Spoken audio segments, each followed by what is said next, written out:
We're the ones who donate so you can win the race, then turn around and make a cash grab. And yet we turn around and thank you for the backstab. We only had to change the names on Trump-era hashtags to hashtag Biden lied, people died, hashtag Biden built the wall, and hashtag Biden is a fascist.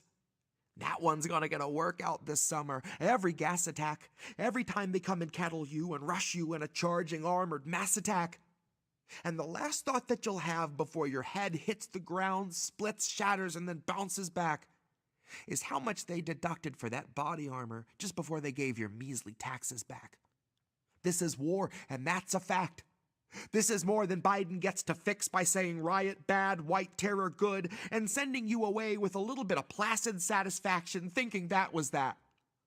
But that was far from that. That was far from making 500,000th of a fraction of a surface scratch. That was only muddying the waters of your scrying pools, grind a little gravel on your looking glass. So that when all the truth is bare, it is but an empty air and 1,000-yard stare with which we're looking past. And all it took for me was one classic Biden speech to know there's nothing I won't put him past. Be it jacking up your insulin, or caging every immigrant, or threatening the victims of his sex offense and smearing them to try and get his footing back. Biden is a war crime veteran who dropped the bomb on better men, and all for only Lockheed Martin's benefit. So please don't try to paint his bitter bigotry as something tame, like he was just a grumpy grandpa bitching for his pudding back. Unity and solidarity to Joe Biden means a meeting where the hoods are black. Which, if it's representative of anything, it's just the executioner who lives to swing the axe and never once has thought of looking back. And some need never fear the axe, who still possess a hope chest with the wood intact. The same who swear they'd never march with all those nasty fascists, but they would in fact. We'll do it! The same who say they'd never cheer a journalist who's being tortured for exposing war crimes each of us should deem important, but they would in fact. The same who say they wouldn't call the cops on every unassuming black teenager they see walking down their block, but they would in fact. Biden said he wouldn't, so you voted when you shouldn't, 'cause he would in fact.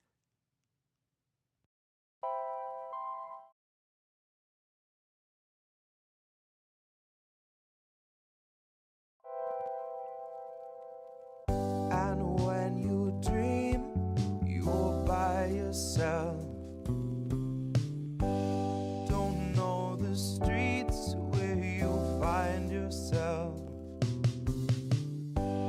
Go back to sleep, don't mind yourself. Both hands on your head. When you dream, you're by yourself.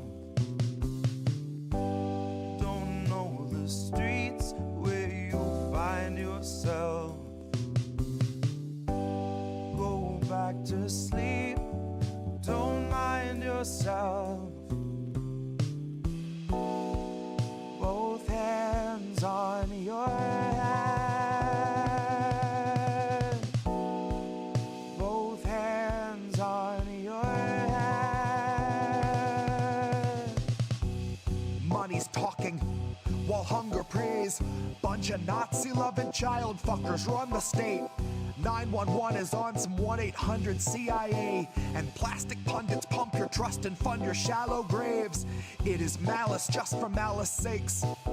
Congress houses wealthy corpses, breathing hexes, arming forces, then spilling out 1 million greedy snakes from all their orifices, coursing down the Congress floor, across the aisle, out the door to curse 1 million more before they've run their bloody courses. Clip your wings like Klippenstein, then out and burn your sources. God collapse at times is hard to witness, other times it's gorgeous. There's something satisfying in the act of watching something greedy choke upon the very thing on which it gorges. And there is something humbling blooming in the thought that once the dust is settled, mine could be the hand that clears the moss and lights the torches. That mine could be the voice that wakes the very fucking orchids. Mine could be the words that stir the armies in the orchards. Then all the lowliest of roots, I'd be the one to call them forward. Let the very earth be witness first to see the fascists flail and flounder when they learn they're truly cornered. Once they learn the class war is boiled down to looters versus hoarders. Let the earth absorb their meager worth once they've been quartered. Laugh and say I only followed orders. Kinda like the guy who flew the drone that leveled Doctors Without Borders. When all the classic Clinton morals launched a couple wars and off the books a dozen more. And so Congress opened up the store and moved 250,000 mortars. And bombed allegiance out of those who wouldn't kneel before. Have just an off-the-cuff chat between you and me. Us. We want to talk right down to earth in a language that everybody here can easily understand. Who are these people? It's us. We're these people. I love that intro. I love that intro so much. I'm here with a different co-host this time, Oz LaFave. Hey guys, thanks so much for having me on. Friend of the show, DJ Joe Nice. How are you, friend? What's good? And you hear Nick say this all the time. The United States is the most propagandized country in the world. We are so fucked, you guys. Again, I'm sorry for being cynical, but seriously, No. we're fucked. We are Right. fucked. We are well and truly fucking fucked. Just appreciate all the work that you do and the platforms that you all are providing. Hey, you. Doing good. How are you guys doing? And as independent media, we have a responsibility to be, we don't hide our bias, obviously, but we must stay true to the facts. What's up, Pam? Cheers and salutations. Smoke 'em if you got 'em. But I am here with a man that I've been waiting to talk to for the last couple of years, Nico House. As an educator, what I would suggest is that, first of all, podcasts like these are made. So you need to be an example for the people and for the future, knowing that your words can actually change the future. What do you feel? What would Kwame Ture feel we would have to do? Well, politics is every day of every minute. You have to be aware of what's going on. Not voting on one day, so the vote has never meant anything. So I'm not a Democrat. See, I would call that guy the Black Obama. No. The issues that we talk about, listen to us. As always, kids, labels are bad. Stay independent. Good night, fam. INN News. It is Wednesday, my dudes. It's not. It's Saturday. It's Saturday. Bad Wolf in the chat says, I always love that because it sounds like Nancy Pelosi. Well, in fact, it is Nancy Pelosi. It doesn't just sound like it, it is. The one and only Nancy. Anyway, to me, Reef Breland, my co-host is Collin Radix-Carter for INN News. Power was out. Florida got cold. Didn't know what to do. Power broke. So that will happen. That's why we weren't here Wednesday like we normally are. Power was out for 2 days. Pretty much. So that was fun. 2 days? Yeah, it was like 5 o'clock one afternoon and then till 1 the next day. Like overnight it was out.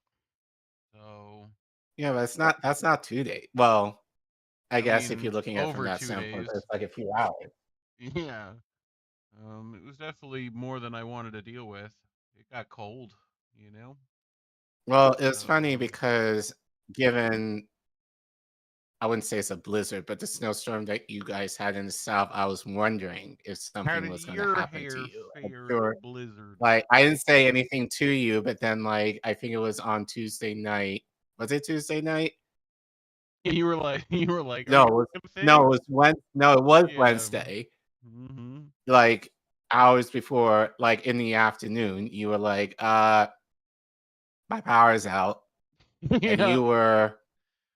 And you were ready to go. You were thinking, I thought it would be like come back. You were going to get power back on. Yeah, no. Well, my thing was, you guys don't necessarily have the infrastructure in a way that they were able, like, they don't do it quickly up here. Like, and like, I mean, it gets cold up here and people more used hurricane and rain outages frequently. So it's like, I figured it'd be something like that, you know? No. Right, but it's not, but what did you get? Did you get Like what tree fell accumulation on a did you get? line, something like that. Frost and snow, sleet. It Sleet. sleeted here. So, Okay. you know, I know Panama City got snow on the beach. Like, it was definitely a thing, you Wow. know. Normally don't happen here. Wow. Tallahassee got snow. We just got sleet. So, but it would definitely Yeah, cold because enough. you're by the water, so. Yeah. So. And so But yeah, climate change, folks. Weird thing. Yes, weird thing that I got to experience. I went outside and it was like blue sky, but it still sounded like it was raining, right? And I looked over and it was frost melting off the trees, like off the pine trees. I was like, that's fucking weird. Like it was like shimmery, icy magic for a bit, you know. But so that was a thing. But yeah, it was an adventure But for Florida. because of that, Oh, dude, right? But driving because was of not a that, we thing, weren't dude. They able. do not know how to fucking drive in ice here. Holy shit. You know? No. They were fucking disastrous. Right. But anyway, we didn't get to But these stories. you're So good now. Yep. Did you fall out? Yeah. Yeah, it's getting there. What's the temperature like there now? I don't know right now. Yesterday the high was like 28. So that was Okay. That was weird for Florida, right? That's like not supposed to be that, you know? So Right. I almost had to shovel snow on my Florida driveway. Not cool. But because of anyway. that, all of that, we weren't able to go live Wednesday. But so these were the stories that we just held them to today. So Monday was MLK Day, but many of you probably did not know that because it was Inauguration Day, and obviously Trump got all the news that he could possibly get. I figured that was what was going to happen, and as I figured was going to happen, MLK got no love, but whatsoever. The FBI and the made sure to make some posts about it, so you know, good times. I think they did. You know, I definitely saw like that one tweet that everybody was posting. Yeah. But I think they did post a new one for this year regarding MLK. But given that this is my first go around in terms of doing this while Trump is president, you've been kind of in the space in different ways in the first one. I'm kind of over Trump already. So, you know, and I say this every week, but just more the idea now everyone's activated and being like, Trump bad, Trump bad, Trump bad. Yes, we know Trump bad. So, yeah. Ideally, we'll try not to say avoid it, but like try to not talk about Trump as infrequently as we possibly can, because not to say he shouldn't be the focus, but he is not the symptom of the issues. Pawn of the powerful anyway, so basically we'll discuss what the powerful want to happen, but otherwise. Right. But funny enough, MLK does bring that up in his way. So, you know, given that he got no love, I'll give him some. So he talks about a revolution of values. I know Bernie kind of co-opted this, you know, but we're going to hear from his mouth in terms of, you know, what was going on regarding Vietnam and how we can relate that to other issues such as Gaza. But I think more importantly, like a proletariat that is actually one that's based on class and not on, you know, the rich and the powerful. So we'll get to that first. And then the other story kind of got some play. A little bit, at least in the independent media space. Biden actually did, I don't want to say good, but actually did something decent, kind of, in giving clemency to Leonard Peltier. So We will talk about that later as our big story. And then what did you bring?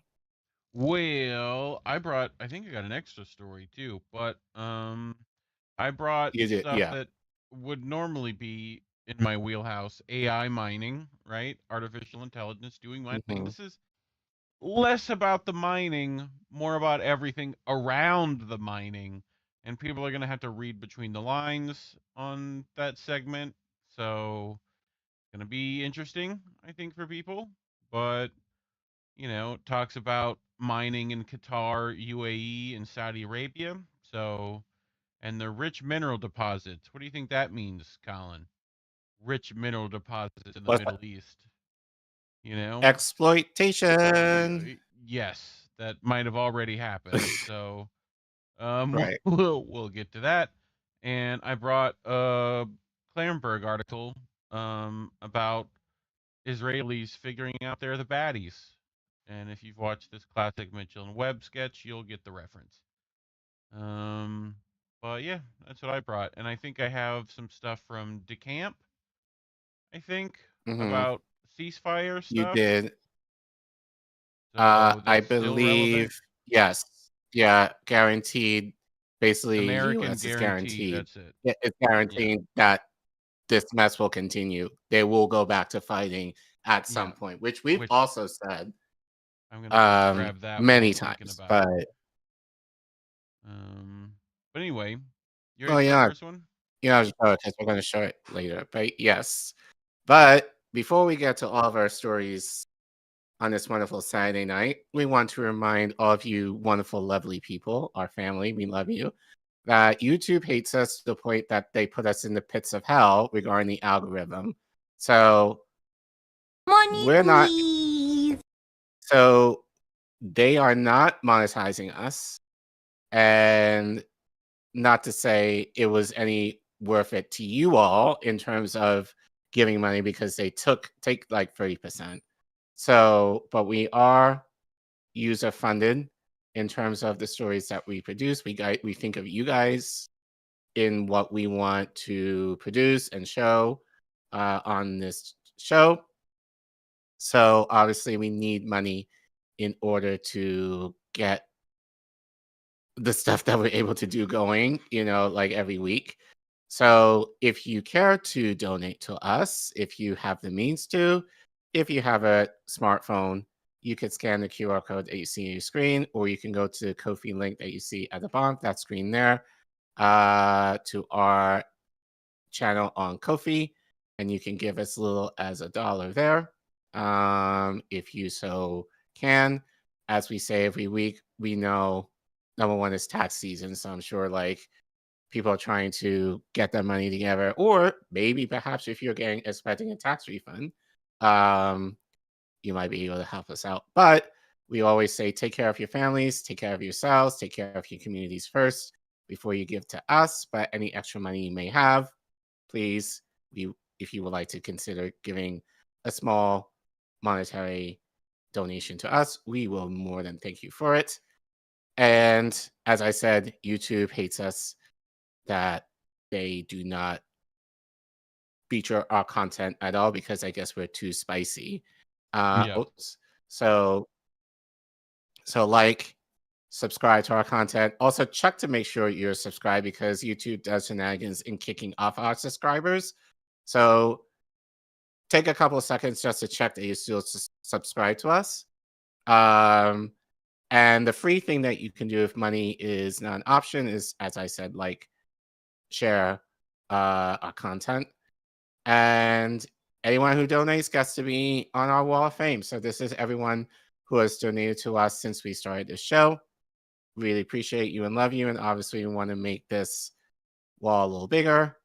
And we love you and thank you for all these wonderful people that have given to us over almost 3 years.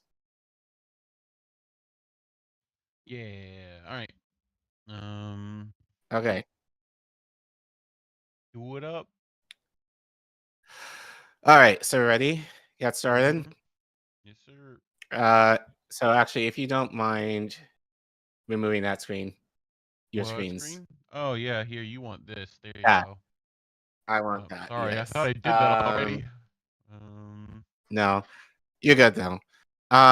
So anyway, as I mentioned earlier, on Monday, unfortunately, given that it was MLK Day, he got no love because Inauguration Day was on the same day, and obviously all the pomp and circumstance regarding Trump's second time in office obviously became a lot more prevalent in the news cycle over MLK. So I did not want to talk about Trump ad nauseum like everybody else. I wanted to talk about this guy here.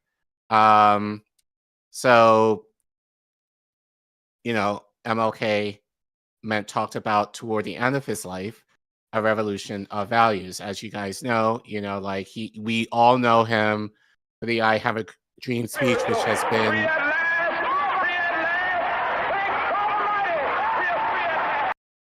right. That speech that has been bastardized now to the point where like he was talking about love and like solidarity and connection with everybody regardless of color and all that kind of stuff, but people don't often talk about how he talked about the establishment and how the crooks and how we need to talk about restructuring our current government to meet the needs of everybody economically primarily.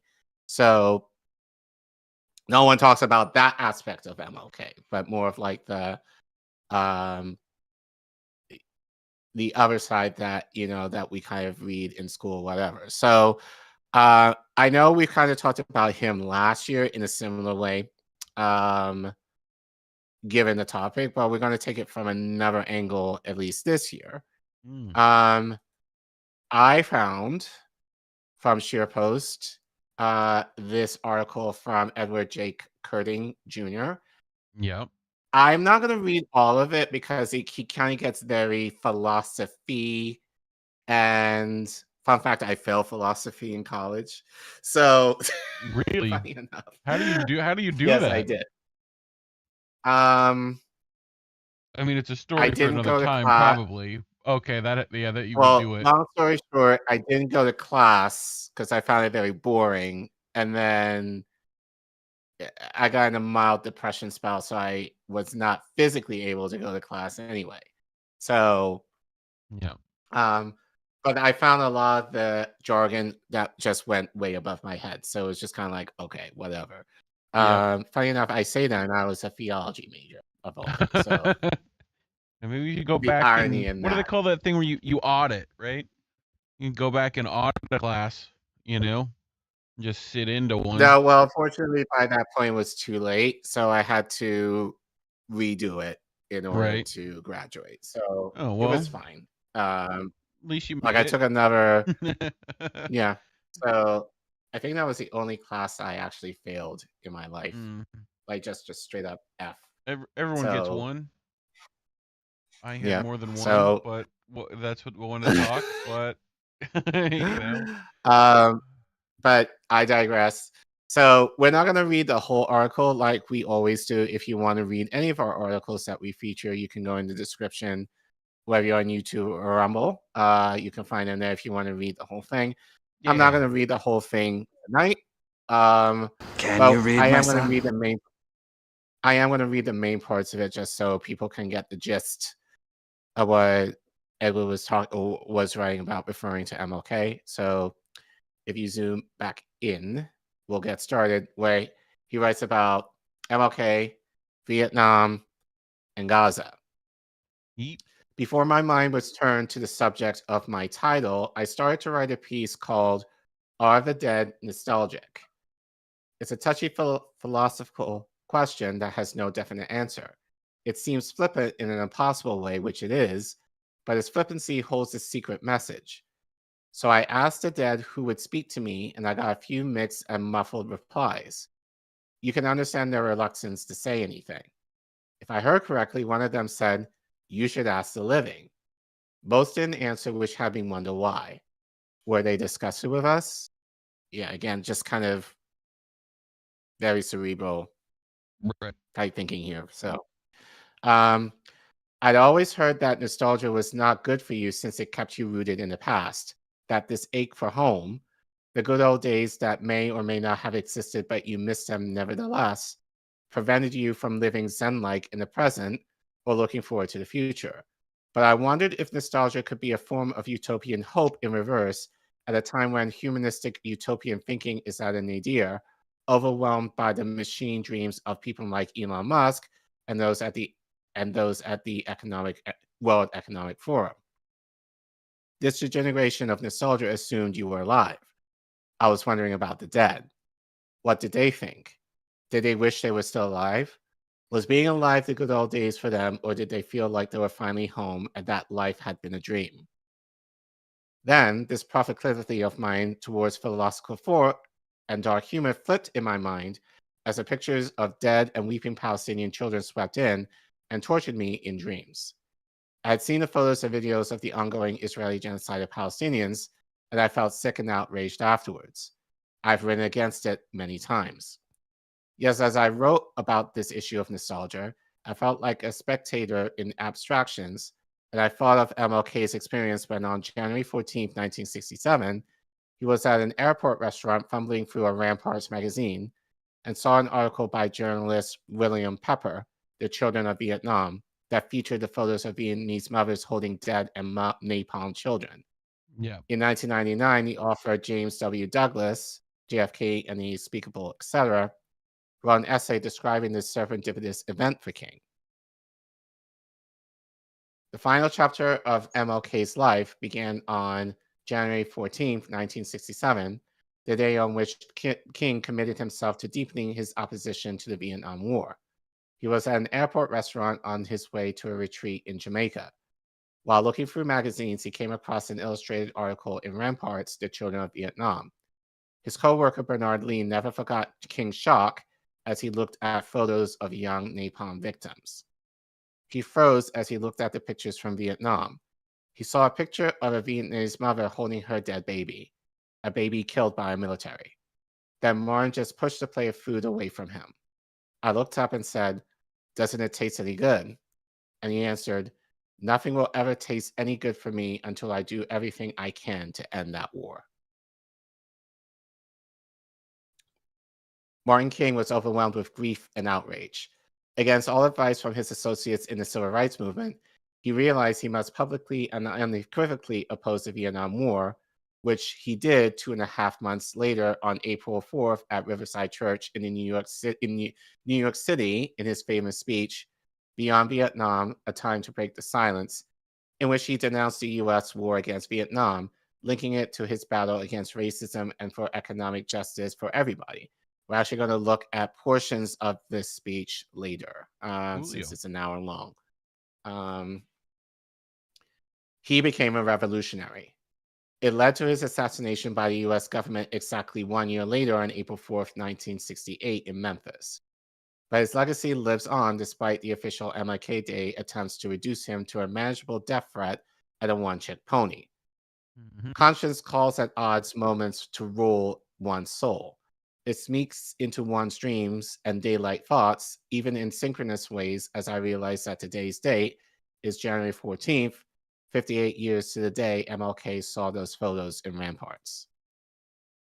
Just yesterday, while listening to a podcast, I heard the historian Peter Zunick say that when he asked his students at AU, American University, who had all been to the Vietnam Memorial Wall in DC, and seen the names of the 58,318 dead Americans, how many Vietnamese were killed in the war, they answered in a range of 90,000.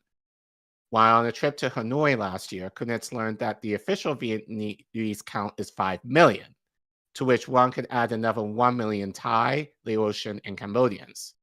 Kunitz had been assuming the 3.8 million dead Vietnamese figure was correct, but his bright students had no idea because their knowledge of history is abysmal, which kind of leads into, just talk about Gaza, how they kind of undercount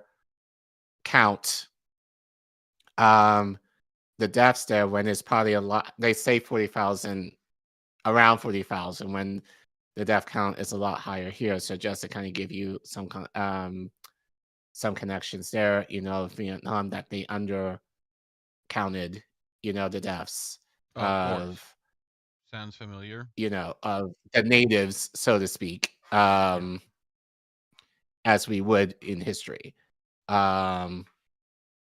Similarly, just this past week, the English medical journal The Lancet reported that the death toll in Gaza in the first 9 months as a result of Israel's genocidal assault was about 40% higher than reported by the Palestinian Health Ministry.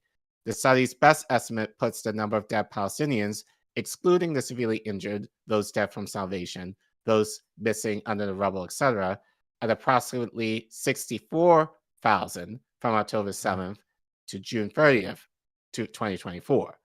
Of those, the study concluded that approximately 60% were women, children, and old people.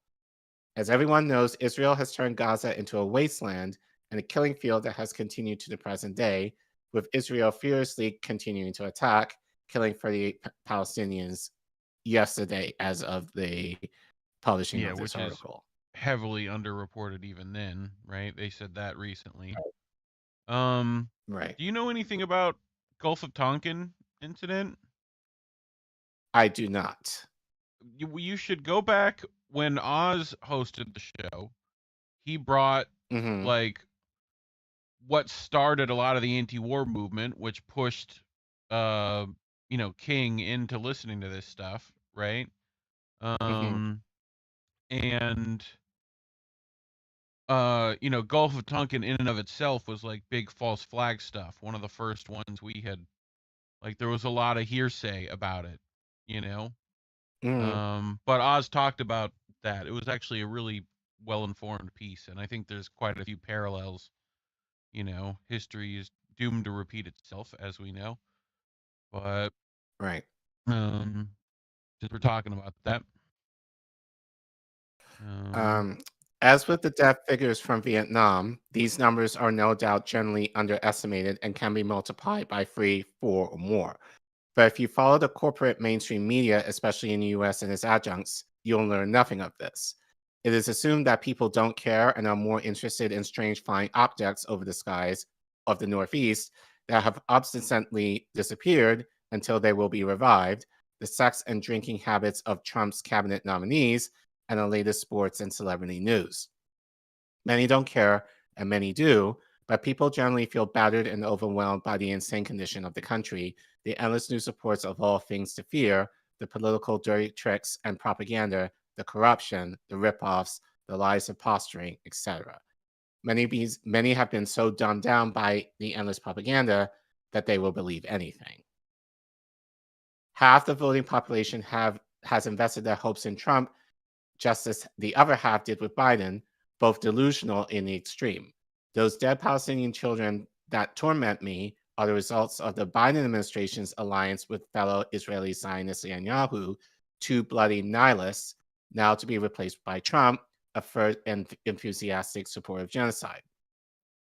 Those of us who have been speaking out for years are also tired. I am tired. The recent Israeli-U.S. bloody victories in the Mideast came as a shock to those who hoped Israel and the Netanyahu government will be forced to desist. The opposite has occurred. Lebanon, Syria, Yemen. Is Iran next? Correct. And you will notice I have not even mentioned Ukraine and the U.S. war against Russia. It's heavy stuff, hard on the spirit, so perhaps you can understand my desire to delve into philosophical and artistic matters from time to time. I see a lot of people do that. Usually that's a good depression if I were going to diagnose things, but, that's just me, but like... Yet sometimes a time to break the silence is always now, and the message comes to us from to remember to speak out. The official organs of the government and press on January 20th will once again urge everyone to remember Dr. Martin Luther King Jr. as a statue of the past, frozen in time, a fighter for racial justice, but nothing else. His oppositions to the triplets of racism, materialism, and militarism will be ignored. Who will say that if he were alive today, he would condemn the genocide in Gaza, the U.S. war against Russia via Ukraine, and war making throughout the world? So he goes on to talk about what he said. in his Vietnam speech. But instead of reading it, we're actually going to listen to him. So like I said, we're not going to read the whole thing in full. But before we get to that, actually, you can go back. This is a clip that a lot of people are probably familiar with. So this was him speaking at his church, Ebenezer Baptist Church in Atlanta, with the famous NBC News interview that he did in 1967. And here he starts talking about, a revolution of values, which I think kind of brings into the later talk of his Vietnam speech in New York, where he goes into that a little bit more. So actually, if you play this, these young people are saying that there must be a revolution of values in our country. As Jimmy Baldwin said on one occasion, what advantage is there in being integrated into a burning house? And I feel that there is a need for a revolution of values in America, because some of the values that presently exist are certainly out of line with the values and the idealistic structure that brought our nation into being. Unfortunately, we haven't been true to these ideals, and many of the values of so-called white middle-class society are values that need to be reviewed and re-evaluated, and in a real sense, they need to be changed. So I think the young people in the Negro community who are raising these questions are raising some very profound questions about our total society. In other words, they are saying that there must be a restructuring of the architecture of our society where values are concerned. And with this, I would agree with. So, our enemies are all those in league with imperialism, the bureaucrats, the big landlord class, and the reactionary section of the intelligentsia attached to them. Who was that? John Candy. Okay. Yep.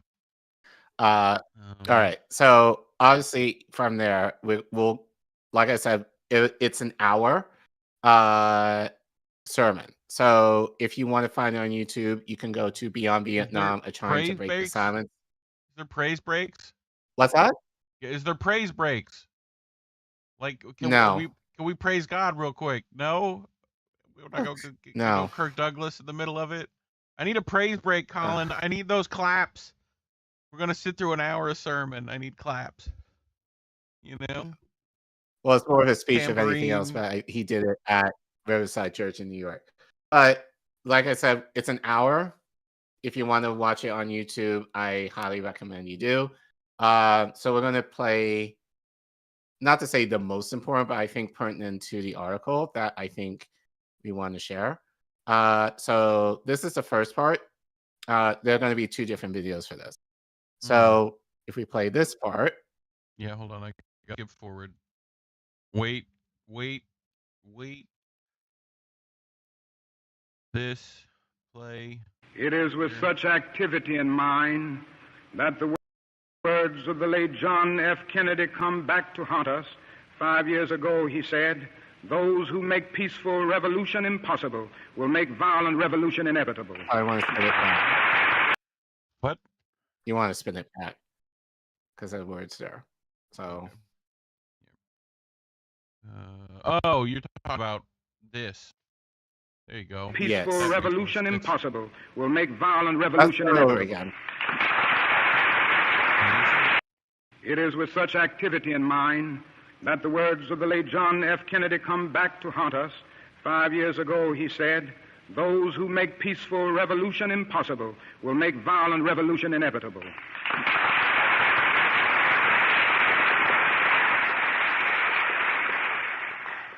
Increasingly actually, pause there.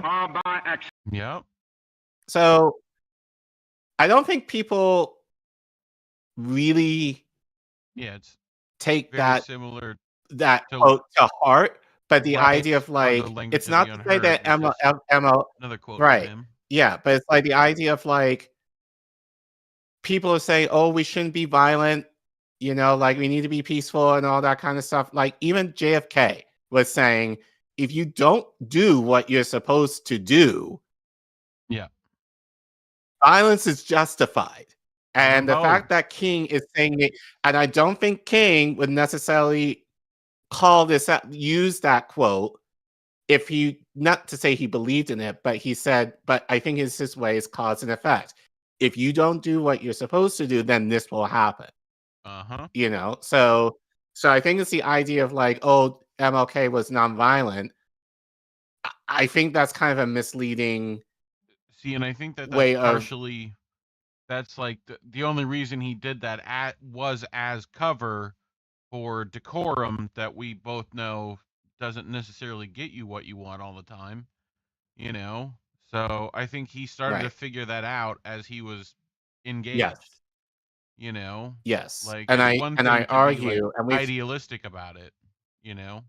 right. So, But we've talked about this before. It's in terms of, you know, I think he was very optimistic. Yeah. You know, as you know, I had a dream era. And then there are things like the Civil Rights Act was passed and all of that, but not much change was happening within the Black community in particular.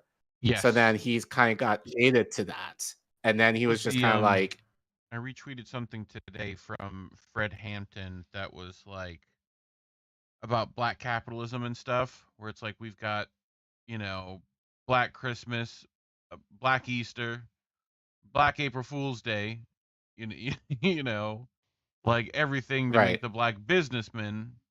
And if you ain't here to bring, you know, something that's for the masses, like, I ain't with it, you know? Right. So, something to that effect. Right. Right. So But it's the idea of like, you know, and you know, Nelson Mandela said something similar. It's the idea of like, and all those right. cats. Violence is inevitable, and this kind of gives some precedence to what's happening in Gaza. You know, you do not do what you're supposed to do for your people. Violence is going to, as part of an uprising, is going to be enforced. And so the people who say, oh, you shouldn't be violent, you're tearing down shit, you like all this kind of stuff, you know, a lot of the greats weren't necessarily saying we should be nonviolent. Now, no. Dr. King himself would not necessarily promote that himself, but he also was like, violence is the language of the unheard.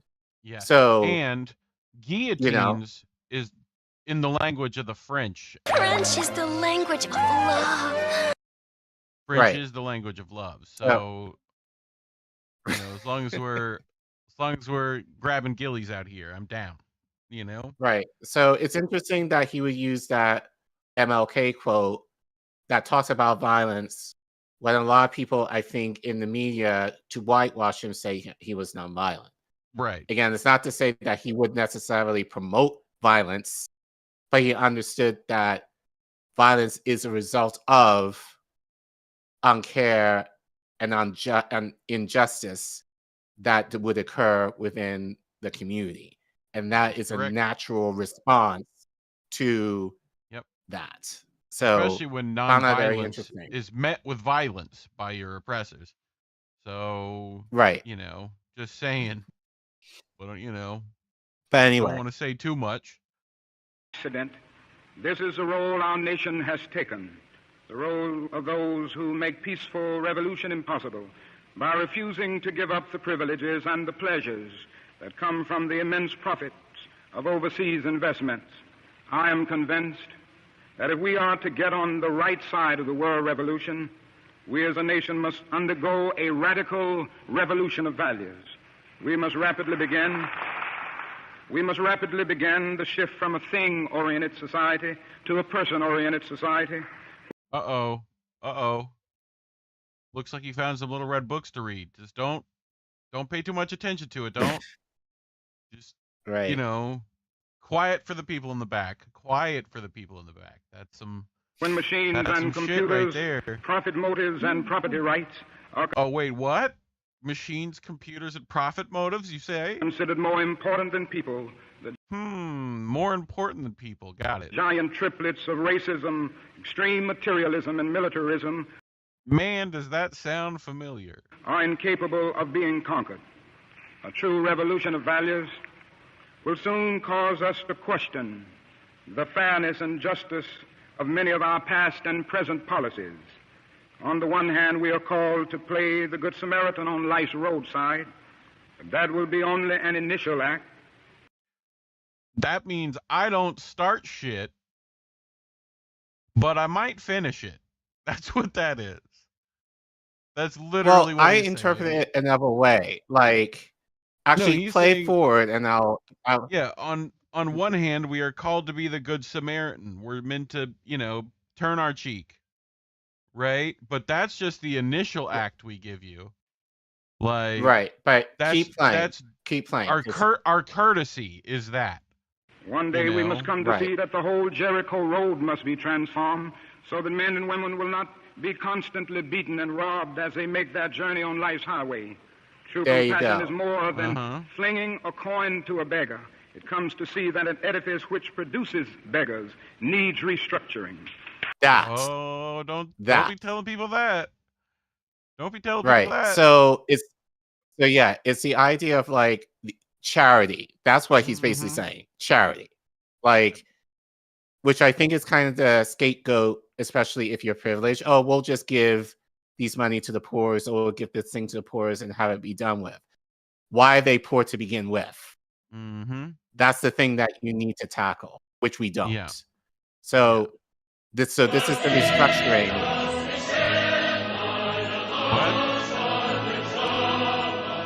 Sorry, say again. This is the restructuring that that's the restructuring that MLK was talking about here. It's one thing, and look, I kind of see it, and no offense to our colleagues in space who promote mutual aid, and I know they want to do more beyond that, but mutual aid in of itself is not enough. Like, we have to talk about, we have to fix the thing of why mutual aid is necessary to begin with. So both needs to happen. So like, you can't have one and if you without talk the to other. X about how to make that happen, he might have, but also guess what happened to both of them? Right. Fred Hampton too. Guess what happened to him? Oh wait, I remember. Right. So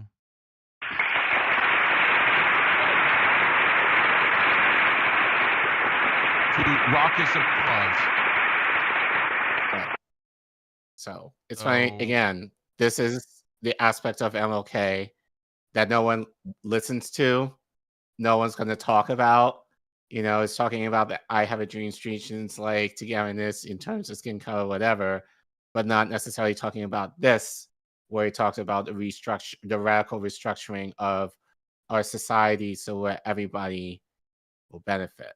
One more from his speech. So this is a little longer. So I think this is kind of more apparent for now, just talking about the frustration that people might feel right now.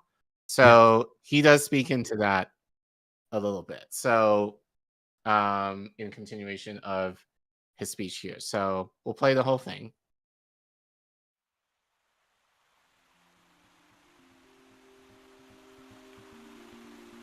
Oh, I should. What? Yeah, you should have handed it to me and I could have... No, you can get going. The time has come for America to hear the truth. The truth must be told. But the mission to which they call us is the most difficult one. Against all the apathy of conformist thought within one's own bosom. It's a dark day in our nation. A nation that continues year after year to spend more money on military defense than on programs of social uplift is approaching spiritual death. I'm convinced that if we are to get on the right side of the world revolution, we as a nation must undergo a radical revolution of values. True revolution of values will soon cause us to question the fairness and justice of many of our present policies. A true revolution of values will lay hands on the world order. A genuine revolution of values means, in the final analysis, that our loyalties must become ecumenical rather than sectional. Every nation must now develop an overriding loyalty to mankind as a whole. This call for worldwide fellowship is in reality a call for all-embracing, unconditional love for all men, has now become an absolute necessity for the survival of mankind. It is time for all people of conscience to call upon America. Come back home. Come home, America. I call on Washington today. I call on every man and woman of goodwill all over America today. I call on the young men of America who must make a choice today. Take a stand on this issue. Let us go out this morning with that determination. I have not lost faith. I'm not in despair. I haven't lost faith because the arc of the moral universe is long. It bends toward justice. I speak out against this government because I love America. There can be no great disappointment where there is no great love. I'm disappointed with our failure to deal positively and forthrightly with the triple evils of racism, economic exploitation, and militarism. We are presently moving down a dead-end road that can lead to national disaster. All men are made in the image of God. All men are brothers. All men are created equal. Every man is an heir to a legacy of dignity and worth. Every man has rights that are neither conferred by nor derived from the state they are God-given. Out of one blood, God made all men to dwell upon the face of the earth. What a marvelous foundation for any home. What a glorious and healthy place to inhabit. But America strayed away, and this unnatural excursion has brought only confusion and bewilderment. It has left hearts aching with guilt and minds distorted with irrationality. Now, it isn't easy to stand up for truth and for justice. Being frustrated when you tell the truth and take a stand, and above all with a passionate desire to see our beloved country stand as the moral example of the world. Let us bear it. Bear it for truth. Bear it for justice. Bear it for peace. And the press generally won't tell us these things, but God told me to tell you this morning. It must be so. That's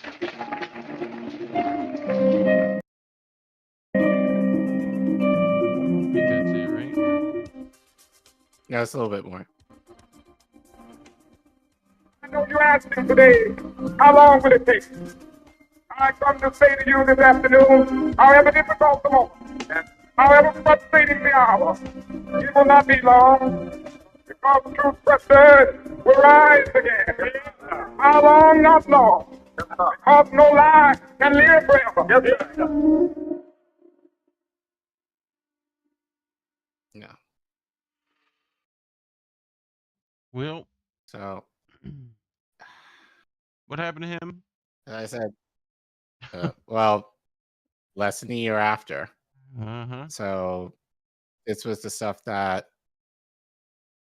had his life taken away. So, but I think we're very fortunate that we still have his words and we still have clips and video still that we're able to, kind of hear that. And, especially in independent media, we have the space to be able to do that. Yeah. I would say really, but I put that in quotation marks. The revolution will not be televised. But yeah, again, I just felt it was important to share again because Trump got all the press. Well, and also he just allegedly released the assassination files on this, right? Which people like Lisa Pierce and Whitney and everyone is just like, they are not releasing any truths on anything like that if it's got to go through the intelligence agencies. And anyone it would implicate is long since not a problem.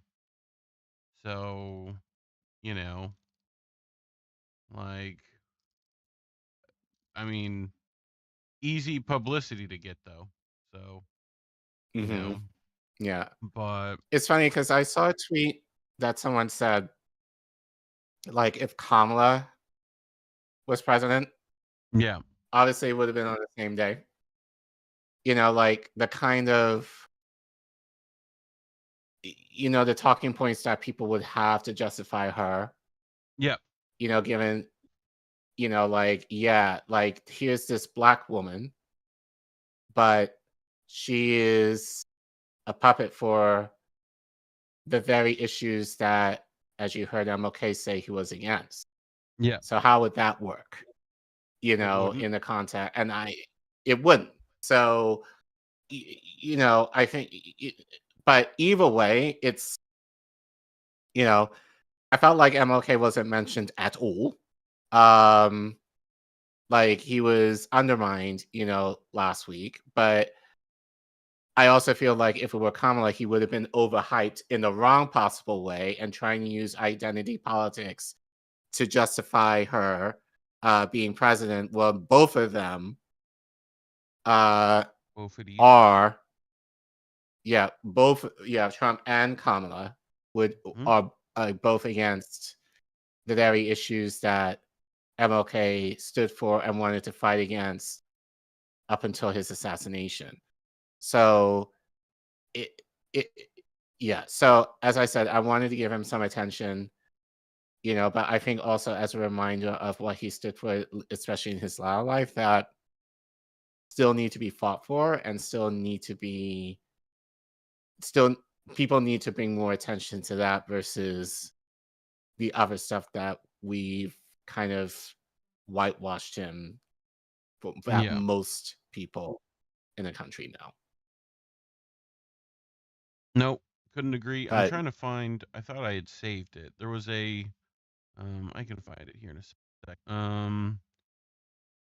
Picture of from like put out by Iran.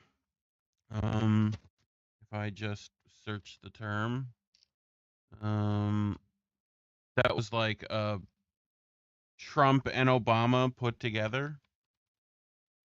You know, did you see that one? Mm-mm. Here, I'll pull it up. Yeah, here we go. Whoop. Come on. Do the thing. Hold on. I just have to like click here and drag. There we go. This one. Right? Like spin it around. Yep. It's in Arabic, so probably still difficult, but yeah, it's like American policies remain the same, only their faces change. That's the translation. And it's like Trump within Obama's head. Like it's the Right. Oh, I see that. you know Yeah. little thing. But I was just thought about it while you were saying both parties same Johnson. You know? Yeah. So Yeah. but yeah. Will, anything else you wanted to add? That's why I'm demonetized rather. Yeah, yep. Yeah, that is We're correct. talking about mess like this.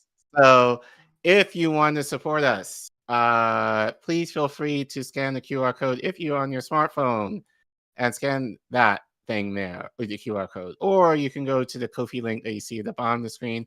Or if you're on YouTube, you can type in ! The actual punctuation mark, donate, all one word. And the link will pop up in the chat. And you I am can once click the link again there. asking for your financial support. Fuck off, Bernie.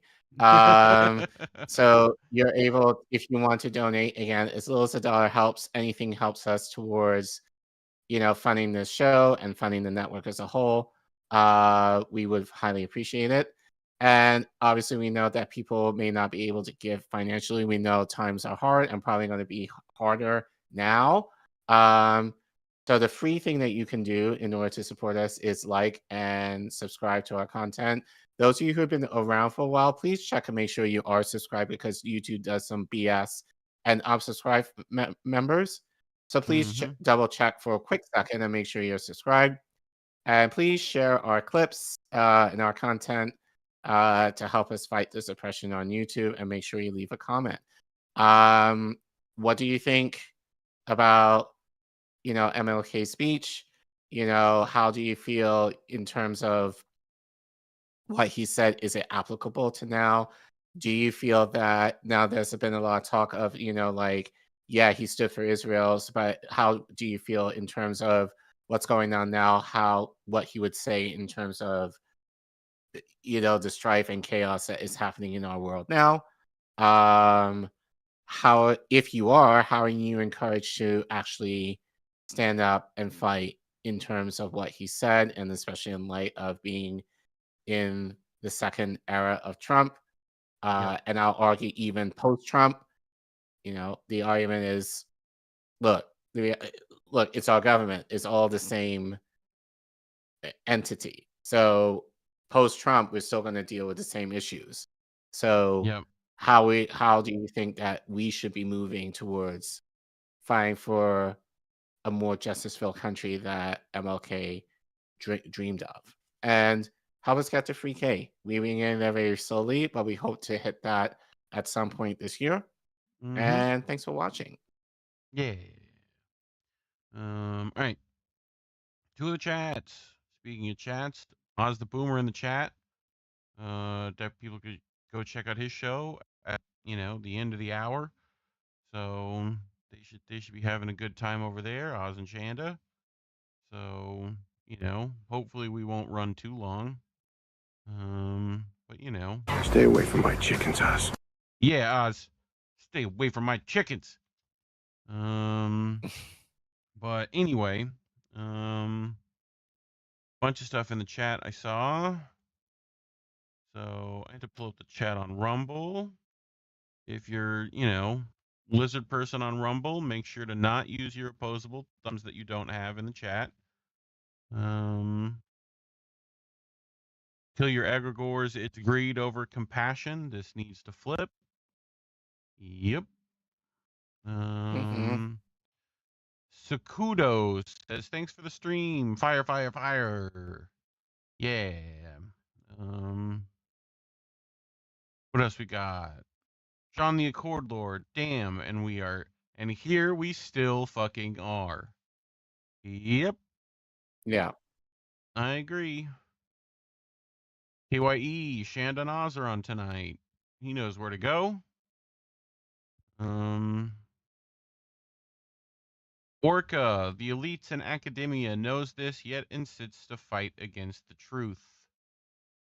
Yep. Yep. It's like, our audience knows what's up. They get it. KYE, that America right there. He did it. Kings and queens and guillotines. You got that right. Inflatable guillotines. At the inflatable guillotine warehouse. America is making it harder for peaceful protests. There is a concern that violent revolution in America is quite possible. Folks, keep your head together. Don't lose your shit. And yeah, I will say this. I've said this many times. I am not opposed to protesting. I'm just saying, number one, be careful, especially given the militarized police state that we have now. Like, as I said, that Trump is inheriting what Obama and Biden have essentially gifted him with. So thanks, Obama, and thanks, Biden, for your militarization and funding of the police state. No one talks about that, though. But, more importantly, too, I say this all the time. I don't feel that, protests work in the same way that they used to. Because as we say, they will sympathize. They might walk with you and might agree with you, but they won't take the action to actually change anything. So you have to make them scared, and I don't have the answer as to what will make them scared, that they will actually be forced to change shit. But I say that with caution, but also with probably some cynicism in there too, that, you know, and I'm saying that because I don't have the answer of what should be done now. Yeah. But hopefully someone who's smarter than me and a little more experienced than us can share what that is. Yeah. But someone said online, you know, but all the revolutions same, ain't if you do choose to, tipping I will points. not oppose to saying that, to just You be know, careful. I agree. But yeah, KYE says what Reef said, 100 points. For it is heresy in the Imperium for not hitting the like button. So hit that like button before the nuns with guns come after you. Or, you know, come on over to the Tau Empire and subscribe. One of the two. We're pretty nice over here. We're the space commies. I thought y'all knew. Anyway, not to get too Warhammer nerdy here. You got to get into it, Collin. It's good stuff. It's real good. His entire catchphrase, in the grim dark future, there is only war. It's kind of where we're at, no? You know? Right. So, but anyway, speaking of terrible AI uprisings, which is literally in that entire universe, it's kind of a good segue. We're going to get to some AI mining. You know I like talking about terrible AI stuff that's happening, you know? So, Yes. but I brought this not because of that. So, I want all the audience to put on the reading between the lines glasses, okay? We're going to take those glasses, time for the audience to put on their they live glasses and read between the lines, okay? That's what we're doing. I don't normally do segments like this, but that's what I'm asking for. So, you know, we'll do it together. Okay, so this is out of SheerPost, okay, by Dr. Elif Seelan Kalik, who I do not know. So forgive my ignorance on these things, but this is out of Middle East Monitor, who I've heard before. Not everything's great with them, so you know, but it writes the global mining sector stands on the verge of fundamental change as it gears up for a decade in which it will need to invest $6 trillion, according to Saudi Arabia's Ministry of Industry, the Ministry of Industry, and it's not, it's the minister, but you just got to make it rhyme if you're going to do that. And mineral resources. Into this global mix, the Middle East is emerging as a leader of mining innovation and sustainability, particularly in countries including Saudi Arabia, the UAE, and Qatar. So, Kibber, we've talked about these three countries pretty frequently in the last couple of weeks, no? You want to remind the people at home why that's the case? You know? See if Collin remembers his pop quiz. You know? Well, we talked about it in terms of the greater Israel project. And so what recently happened in Syria, especially, right? With these three countries engaging with, and with Israel too. So that's all right. a little whole three-way situationship over there. So, you know, things couldn't be better, right? Especially when how much mineral resources are said to be involved? $6 trillion?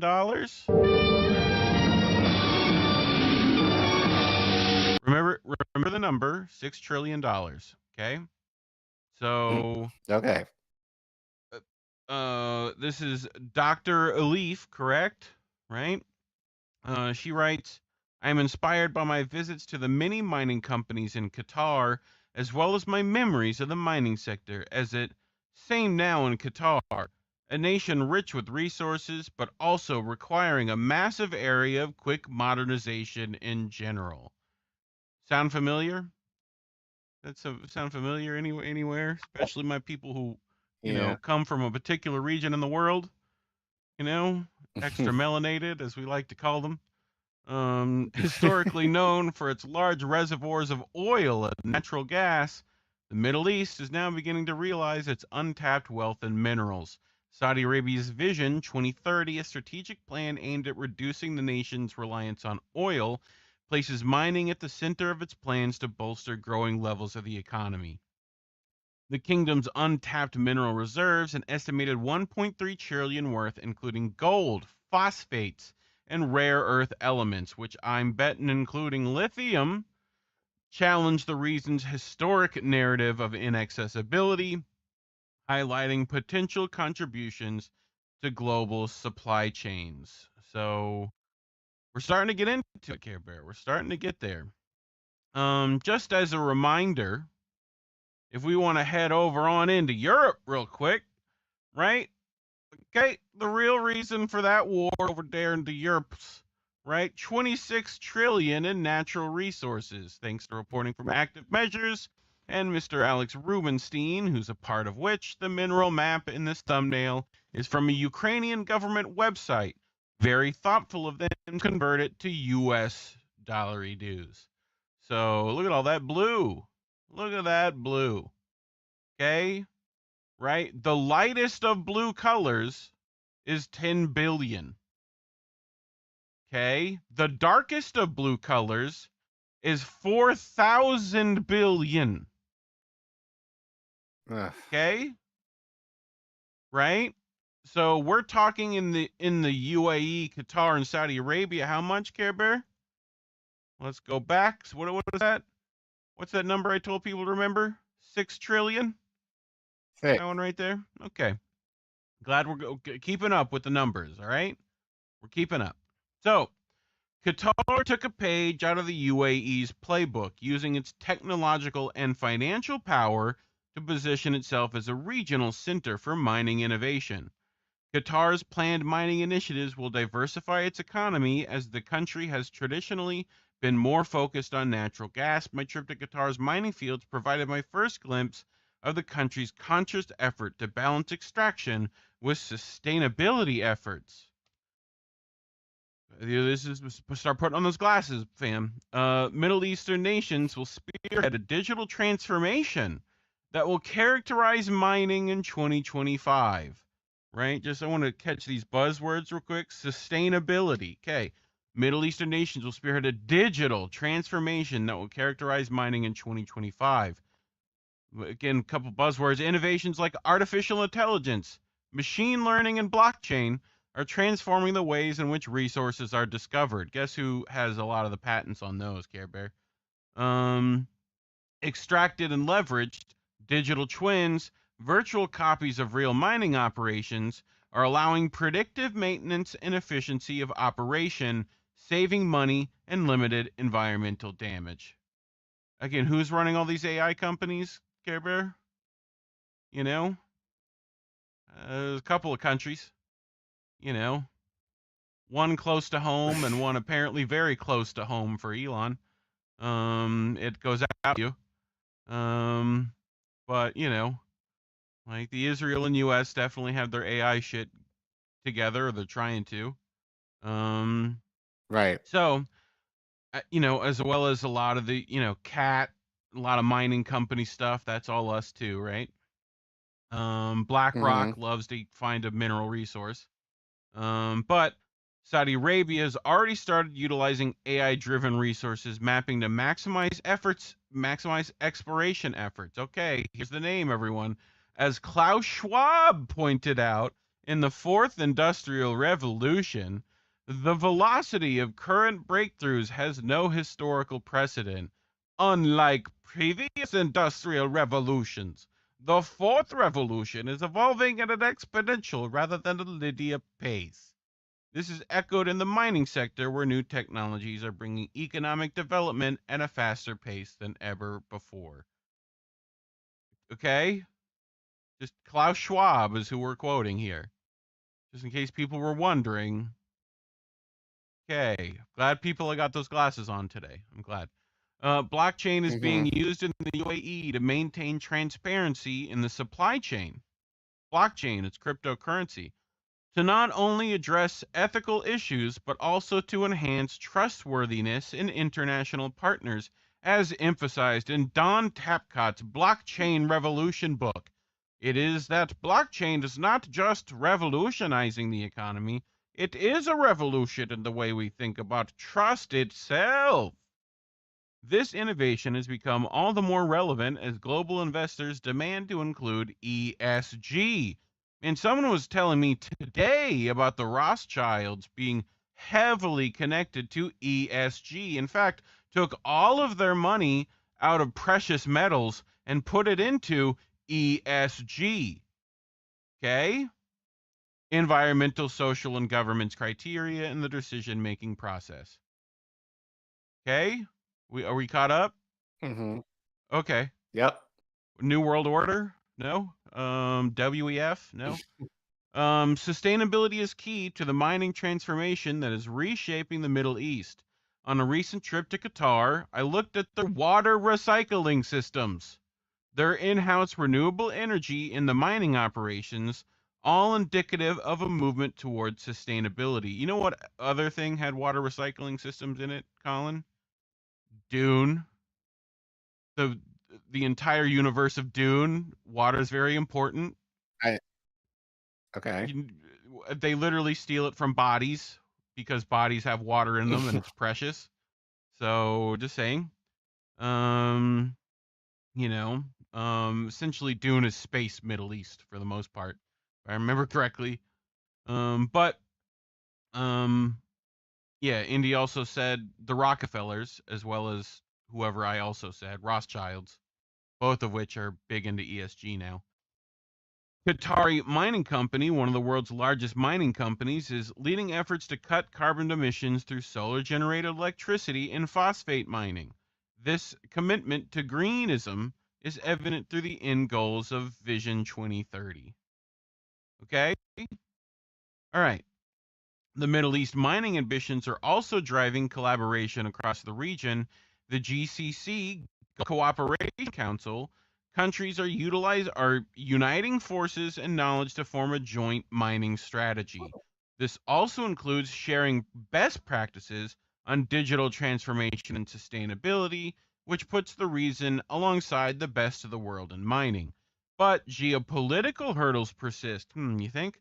The region's multifaceted politics could also affect the stability required for longer-term investments. Furthermore, competing with each other for foreign investment might also lead to tensions between countries of the Middle East. Solving these problems will need a unified response and collaborative effort, utilizing the likes of the Future Minerals Forum, held yearly at Riyadh.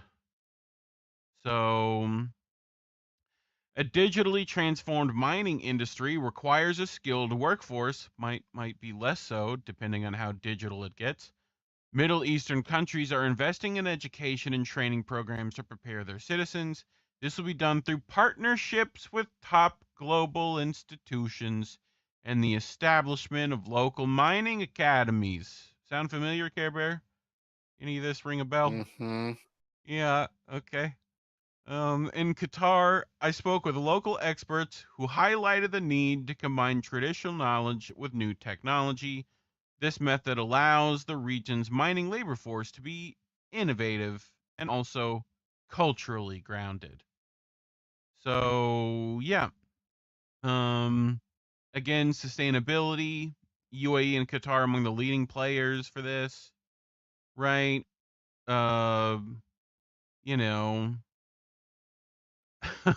She's reminded of Rumi's words, try not to resist the changes that come your way. Instead, allow life to live through you and stop worrying like your life is spinning in all directions.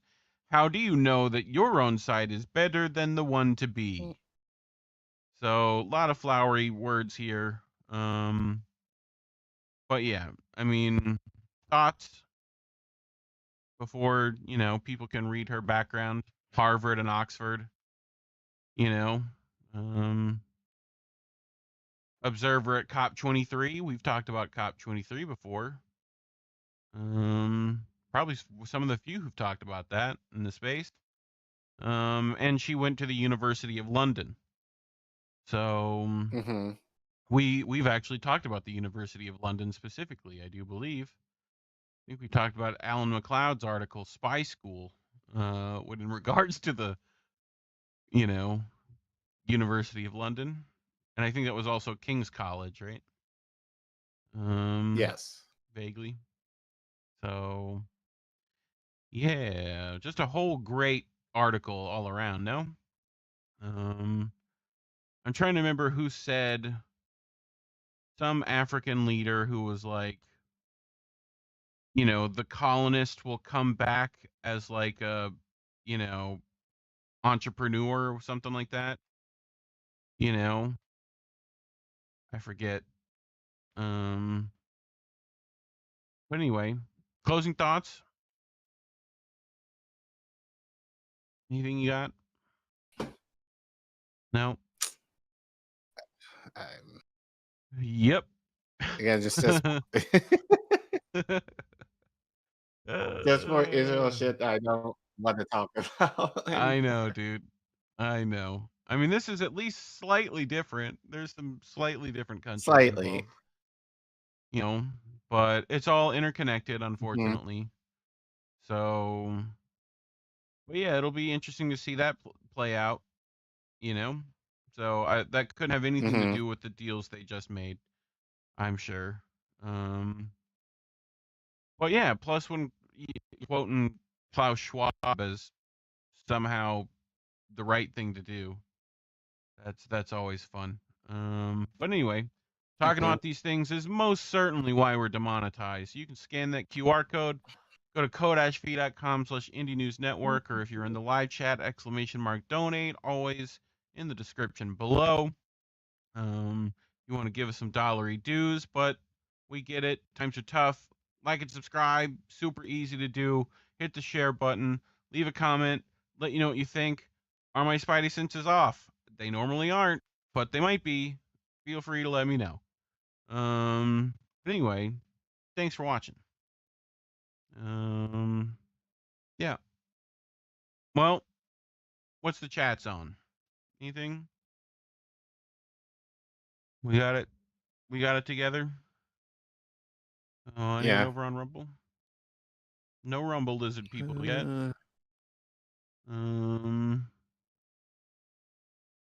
U.S. and billionaires sustainability. We can't go having that. Pretty much. That's Cynic over on the tweeters. What else we got?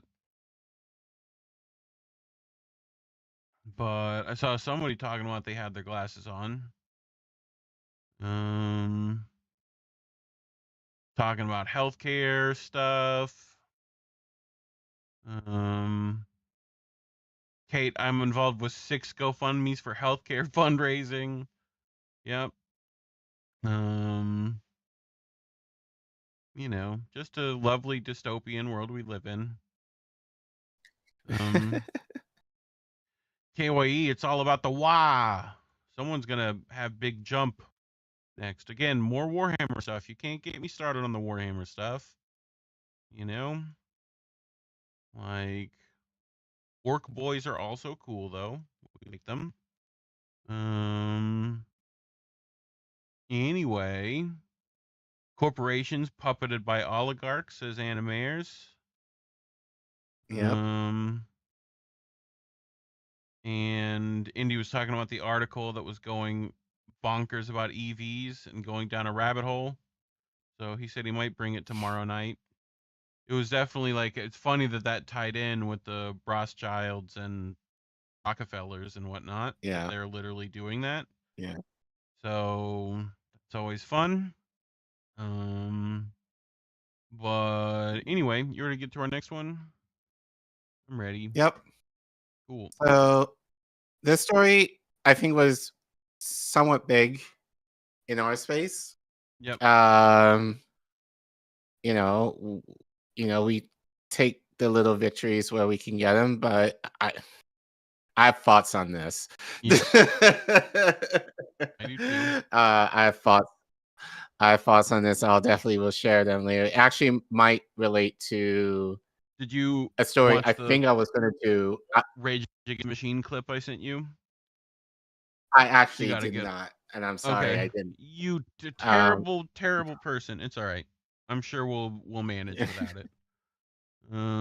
Yeah. It's not as if we can play it here anyway. Right? Right? No. So No. but Biden in like 10 minutes before he walked out of the White House, granted clemency to Leonard Peltier, which again I have thoughts, but I'll explain those thoughts later. I mean, on one hand, obviously I get this is a good thing, but at the same time, is it the best thing? You can make your argument as to one or the other. But this article has been brought to us by a friend of the show, Brett Wilkins. Also from Common Dreams, who reported on "It's finally over. I'm going home. Biden grants commutation, but no pardon for Peltier." So Brett writes, just minutes before leaving office, Joe Biden on Monday commuted the life prison sentence of Leonard Peltier, the elderly American Indian movement activist who supporters say was framed for the murder of 2 federal agents during a 1975 reservation shootout. "It's finally over. I'm going home," Peltier, who is 80 years old, said in a statement released by the indigenous left activist group NDN Collective. "I want to show the world I'm a good person with a good heart. I want to help the people just like my grandmother taught me." While not the full pardon for which he and his defenders have long fought, the outgoing Democratic president's commutation will allow Peltier, who has been in prison for nearly half a century, to spend his remaining days in home confinement, according to Biden's statement, which was no longer posted on the White House website after Republican President Donald Trump took office Monday afternoon.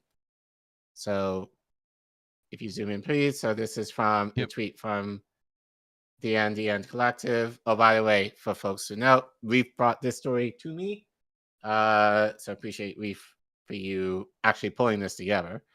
So breaking, Leonard Peltier granted executive clemency after 50 years of unjust incarceration and the tireless efforts of intergenerational grassroots organizing and advocacy. Our elder and relative, Leonard Peltier, has been granted executive clemency. So there he is right there. I mean, as I said, I have thoughts, but anyway, tribal nations, Nobel Peace Laureates, former law enforcement officials, including the former U.S. attorney whose office oversaw Mr. Peltier's prosecution and appeal, dozens of lawmakers and human rights organizations strongly support granting Mr. Peltier clemency, citing his advanced age, illnesses, his close ties to and leadership in the Native American community, and the substantial length of time he has already spent in prison, Biden explained. Biden Exterior Secretary Deb Haaland, I guess, the first Indigenous cabinet secretary in U.S. history, said in a statement, "I'm beyond words about the commutation of Leonard Peltier. His release from prison signifies a measure of justice that has long evaded so many Native Americans for so many decades. I'm grateful that Leonard can go home to his family. I applaud President Biden for his action in understanding what this means to Indian country." Oh. Congressman Raul Javala, I guess that's how you say it, sorry, who last month led 34 U.S. lawmakers in a letter urging clemency for Peltier, said in a statement that for too long, Mr. Peltier has been denied both justice and pursuit of a full, healthy life at the hands of the U.S. government, but today he is finally able to go home. President Biden's decision is not just right, merciful, and decent. It is a testament to Mr. Peltier's resilience and the unwavering support of the countless global leaders, indigenous voices, civil rights, and legal experts, and so many others who have advocated so tirelessly for his release, Javala added. While there's still much work to be done to fix the system that allowed this wrong and so many others against Indian country, especially as we face the coming years, let us today celebrate Mr. Peltier's return home. So this is a tweet from Nick Estes, who tweeted, Leonard Peltier is granted clemency. He's out of prison and commuted to home confinement. This is a huge win for grassroots indigenous movements who kept his campaign alive, and a moral indictment on the system and people who kept him unjustly imprisoned for half a century. Yep.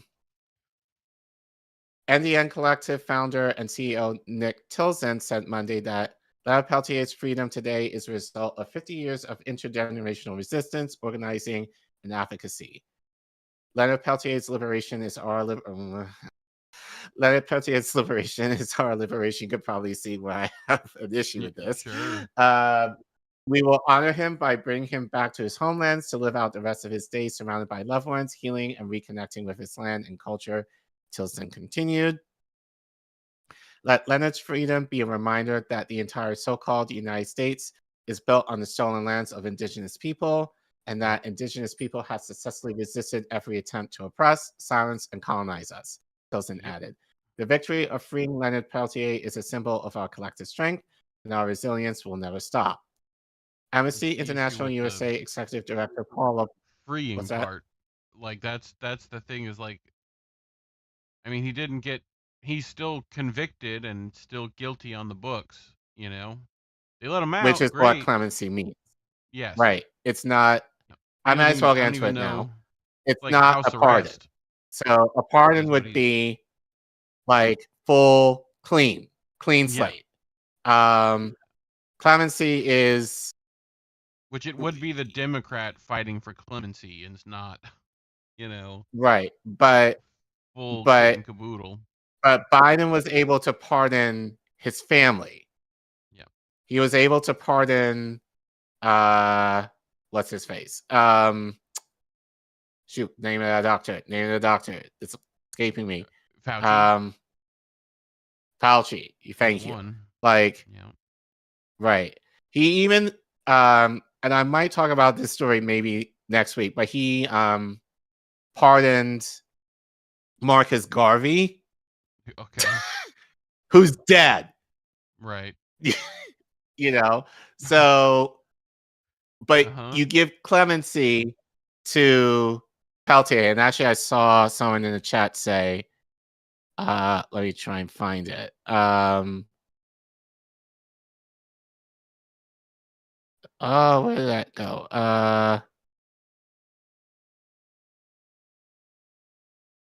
Oh no, I lost it. Oh yeah, Popeye Sailor said, no, I got it. Just the fact that he didn't give Bono a blanket part, well, actually no, but just the fact that he gave Bono a blanket part for lousy music tells you he really didn't like him. But I read it wrong, but I thought, but essentially like clemency is kind of I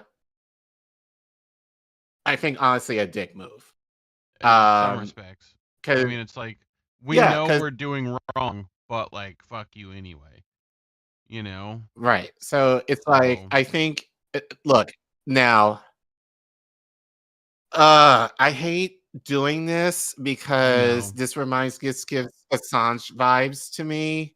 Yeah. And I do not want to just right, by the way. I do not want to take away the advocacy and of people who fought for this. You know what I noticed with those things? Like with what happened with that? What? Maybe not with the Assange stuff because that's a little different. But with this stuff, to me, it's like, and Trump did very similar things to me. You can pardon whoever you want as long as it doesn't hurt capital in any way. You know? Right. Like, and that's easy easy wins for them to take, and gives them an entire news cycle about it. So. Right. And people will give them credit for it. When usually it had nothing to do with them anyway. It was the pressure of, actual activists fighting for it most of the time who won't get the credit for it. But he did the bare minimum, which again, very much a Democrat move. Democrat in general is like, speaking of that's bare not minimum, what that's not what activists were wanting. They wanted a pardon, but they got clemency instead. And the fact, and again, I don't want to discredit them. I really, really don't. But it's like, that I in and of get why itself people are is a good happy. thing. Like, he's not in a jail It's a cell. good thing, That's but good. again, as I said, is it the best thing? Is No. it the best thing? No. Like, So, and again, I don't want to shit on this. I really, really don't, because it's to me a form of settling that makes me uncomfortable. Yeah. Now, if people are excited about it, I can't take that away, but it's not a full pardon. As I said, Biden was able to posthumously pardon a Black activist who's been dead for over 80 years. You're telling me that you can pardon a current activist who's alive, who's on his deathbed practically at this point, so that he's able to have the fullness of his life for the rest of his days without any worry. Yeah, well, like, he's going home. He's basically essentially home confinement. That's house arrest in my mind. Like, we can't let them yeah, know you get to go home and you get to chill, we but can you lie are you about really someone killing federal agents. We can't have, that's the right? reason. Right. But So, again, it's like, it's not really freedom if you're confined to your home, to me. Now, granted, his age, he may not want to do anything at this point. And like, yeah, he's 80, like, sit at but home. it's still not the full liberation that I think people were asking for. So this is kind of where I have a problem with. I'm very mixed on it. And it's like, I just feel like even in this article, it seems to be a lot of higher ups who are like, yay! But like, what are the actual activists on the ground really saying? Like, or maybe they might say behind closed doors. Are they really happy with the clemency thing? I don't think so. But which if Amnesty International is jumping in, like, they've not had great records on this. So right. as Which, plenty of our by the friends way, Executive Director Paul Bryan said that President Biden was right to commute the life sentence of Indigenous elder and activist Leonard Peltier, given the serious human rights concerns about the fairness of his trial.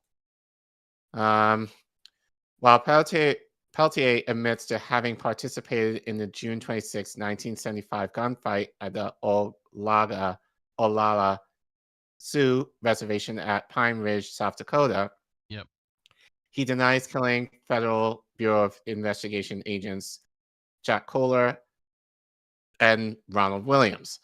As HuffPost senior political reporter Jennifer Bendury recapped Monday, there was never evidence that Peltier committed a crime, and the U.S. government never did figure out who shot those agents.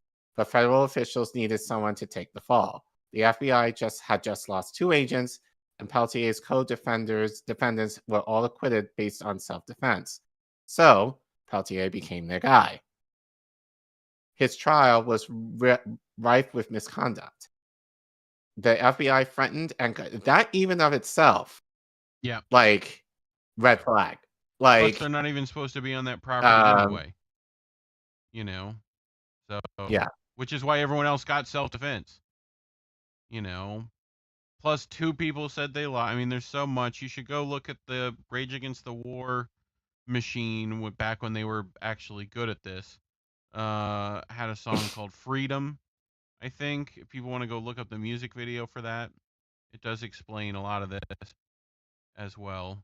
I think me and Indy also covered a pretty decent portion of the story on How Do We Miss That, so feel free to go check that out.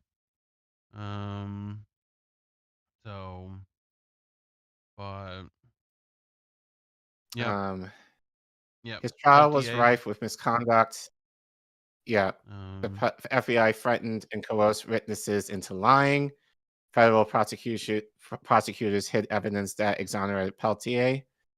A general knowledge on the second day of the trial that she had prejudice against Indians, but she was kept on anyway. The government's case fell apart after these revelations, so it simply revised its charges against Peltier,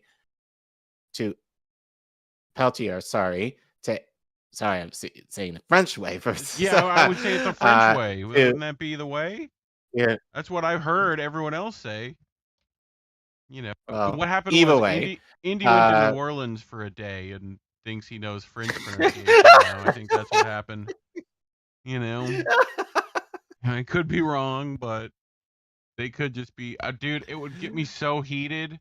There's a place near where I used to grow up called, you know, it was spelled Lafayette, but they didn't say it like that. It will Lafayette, right? And it pissed me off so much. You were butchering the lovely, pretty French.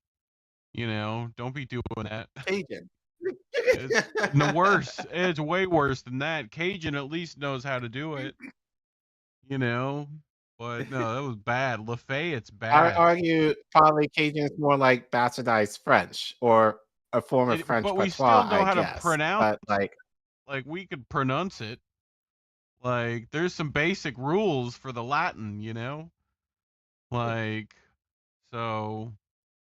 It's all the grammar and stuff that gets weird there. But yeah, Lafayette anyway irks me, especially when it's like the name of a historical person, you know, who helped start our country. It frustrates me even more, you know. But anyway, digress. The government's case fell apart after these revelations, so it simply revised its charges against Peltier to aiding and abetting whoever did kill the agents, based entirely on the fact that he was one of the dozens of people present when the shootout took place.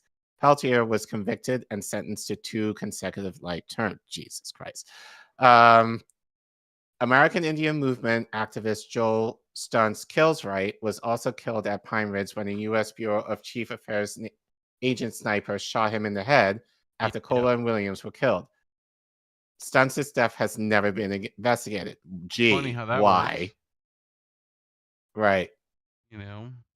Some indigenous activists welcomed Peltier's commutation while also remembering Annie Mae Pichu and Quash and Umak.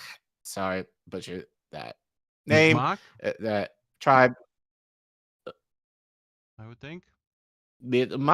I think, maybe, I guess. I don't know. Activist who was kidnapped and murdered at Pine Ridge in the summer 1975 by her fellow AIM members. Some of Aquash's members believe her killing to be an assassination ordered by AIM leaders who feared she was an FBI informant. Okay. So this is a tweet from Tara Huska, who tweeted, "Now that Peltier is going home, a powerful moment for his family, his tribe for Indian country. Peltier unjustly lost his freedom for the killings of 2 federal agents. It is unjust not to speak of Annie Mae Aquash, who lost her life, of her family who never received justice." So this is what Biden wrote in connection to this. Well, not wrote, but this is from his desk. "The president is commuting the life sentence imposed on Leonard Peltier so that he serves the remainder of his sentence in home confinement. He is now 80 years old, suffers from severe health ailments, and has spent the majority of his life, nearly half a century, in prison. This commutation will enable Mr. Peltier to spend his remaining days in home confinement, but will not pardon him for his underlying crimes." So, yeah. So like we said, you can go home, but you still have your record on your ass. So, you know, so again, it kind of goes, yeah. So Mr. Peltier is a Native American activist who is currently serving life in prison. Well, here we go. For killing 2 FBI agents on the Pine Ridge Indian Reservation and escaping from federal prison. So they didn't even prove that he did, but they're still saying, oh, yeah, he did it. So tribal relations, Nobel Peace laureates, former law enforcement officials, including the former U.S. attorney whose office oversaw Mr. Peltier's prosecution and appeal, dozens of lawmakers and human rights organizations strongly support granting Mr. Peltier's clemency, citing his advanced age illnesses, his close ties to and leadership in the Native American community, and the substantial length of time he's already spent in prison. So here's the thing that now I'm wondering as I'm reading this through again. Go back and ask them if they wanted, like, pardoning. Right. Because it seems that they went for the clemency. Right. If it's the but only they didn't thing that's go going to be for offered. Right. So this is again why I say this all the time, especially with policy. You go for the grand prize, right? Yep. You don't ever go, you don't start with the compromised position. Because then if you start with a compromised position, they'll go lower than that. So you get less of that. So it'd be one thing if they started with the pardon and went to clemency. And we don't even know that happened. Yeah. But it seems like the pardon wasn't even on the table. I don't know. And anyone who knows better can say in the chat. But it seems like the grand prize for them was clemency, not necessarily a pardon. So that's the issue that I have with this. It's that they lowered their expectations, I think, thinking it would be the easiest to get versus what would be the best thing for Leonard Peltier to have. And so that's where my problem is, and how people are excited that he got clemency. It's essentially, like, again, you're in home prison. Right. Yeah, you got to go home, but you can't do shit. Yeah. So you got the ankle bracelet. You ain't doing nothing. Right. Right. So, which again, he probably not. Whether he minds it or not, who knows? What he's saying, like, I just can't wait to go home. Given that he's 80 and probably again on his last days anyway, sure, probably. But what if he was younger? Like, right. Like that wouldn't necessarily fly with me. If I was him and if I was a lot younger. Like I said, if he's for it, fine. I won't take that away from him. And I can understand why it's better than dying in prison. That being said, I think it just sets a bad border. Right. Get him up to the border. I think this sets not to say that this is the first time, but it's saying the precedent of not going for the fullness of what you're able to get and accepting it, accepting the bare minimum, which I don't necessarily agree with in this case. Mm-hmm. So, which, speaking of bare minimum, Biden leaving office, Biden issues a flurry of 11th hour preemptive pardons to protect numerous relatives and government officials whom Trump and his allies have threatened with political motivated legal action. However, the outgoing president, one including his son Hunter, which I know people in the space have talked about before. Hopes of figures including Donziger, Littlejohn, and descendants of Ethel Rosenberg, who were seeking last-minute pardons or commutations, as well as Assange and Ross Ulbright and all that jazz. Which, Trump at least got Ross Ulbright, so he's out of there. Leonard Peltier, black check. Free Julian Assange, green check. Ross, check. So now shoot Mumia Abu Jamal and probably a ton of others in Israel. They probably also need to be. So probably need to do a new list coming up. But, like I said, the fact that he pardoned Marcus Garvey, who's dead, like, I think is just, I think actually now I have to do that story now because I saw that. Shout out to DJ Joe Nice who posted that on his Instagram and like, this is fucking ridiculous. Like, if it were me, I'd do something funny like, who killed Lee Harvey Oswald? You know what I mean? Like, you pardon that guy of any crimes, right before, because Trump's gonna do the JFK stuff. So you're like, well, let me throw a wrench in this real quick. Like, I do some silly stuff like that. But otherwise, they're mainly like political photo ops, so to speak, with those two. Yeah. Again, not that I don't people are agree like, with "Yay, them Biden is being them getting out. Good. Everything else about it, right." not But great. again, it's like the mainstream accepts this as a good thing. Yes, because they want you and to. They want to make sure you know that you got a bone thrown, and it's like, right, you and threw us some crumbs, I'm bitch. I'm right, and I'm the dick that is going to be like, "Oh, you're so ungrateful," because I'm not necessarily Yes. happy that he Yeah. got, You or are. anyone That's else who okay. might criticize it, I or am too. like, who got clemency. He got clemency, and I'm like, no, it's the idea like he deserves a pardon, and I'm going to stick to my guns and be like, that's what he deserves, especially since the court case was bullshit to begin with. If they weren't able to kind of put it on him, he should be out and fully pardoned and have it be done with. Yeah. As you said, like Biden was able to pardon his family and was able to pardon Fauci, which that in of itself is bullshit, because it's like, why? He wasn't convicted of anything, so why are you pardoning his ass? My guess is because he probably knew that the Republicans will go after him over some shit. So it's like, okay, what do they have or what do they know in government that Fauci is guilty of that Biden would feel that he needs to pardon him in the 11th hour before he left? So, but you can't pardon an activist who's still living, who's old, who's not going to be a threat to you at this point, and just give him clemency. Yeah, I just think, yeah, it's ridiculous. So, but yeah, any last words on this? Nope. Just pay attention. A lot of distraction happening, but glad people got out. I'll get people out of the bars first, and then see what we can do from there. But also I would have asked for the whole fucking hog first, but that's just me. Right. Right. Yeah. But anyway. So yeah, talking about I these question things- those lawyers. Yeah.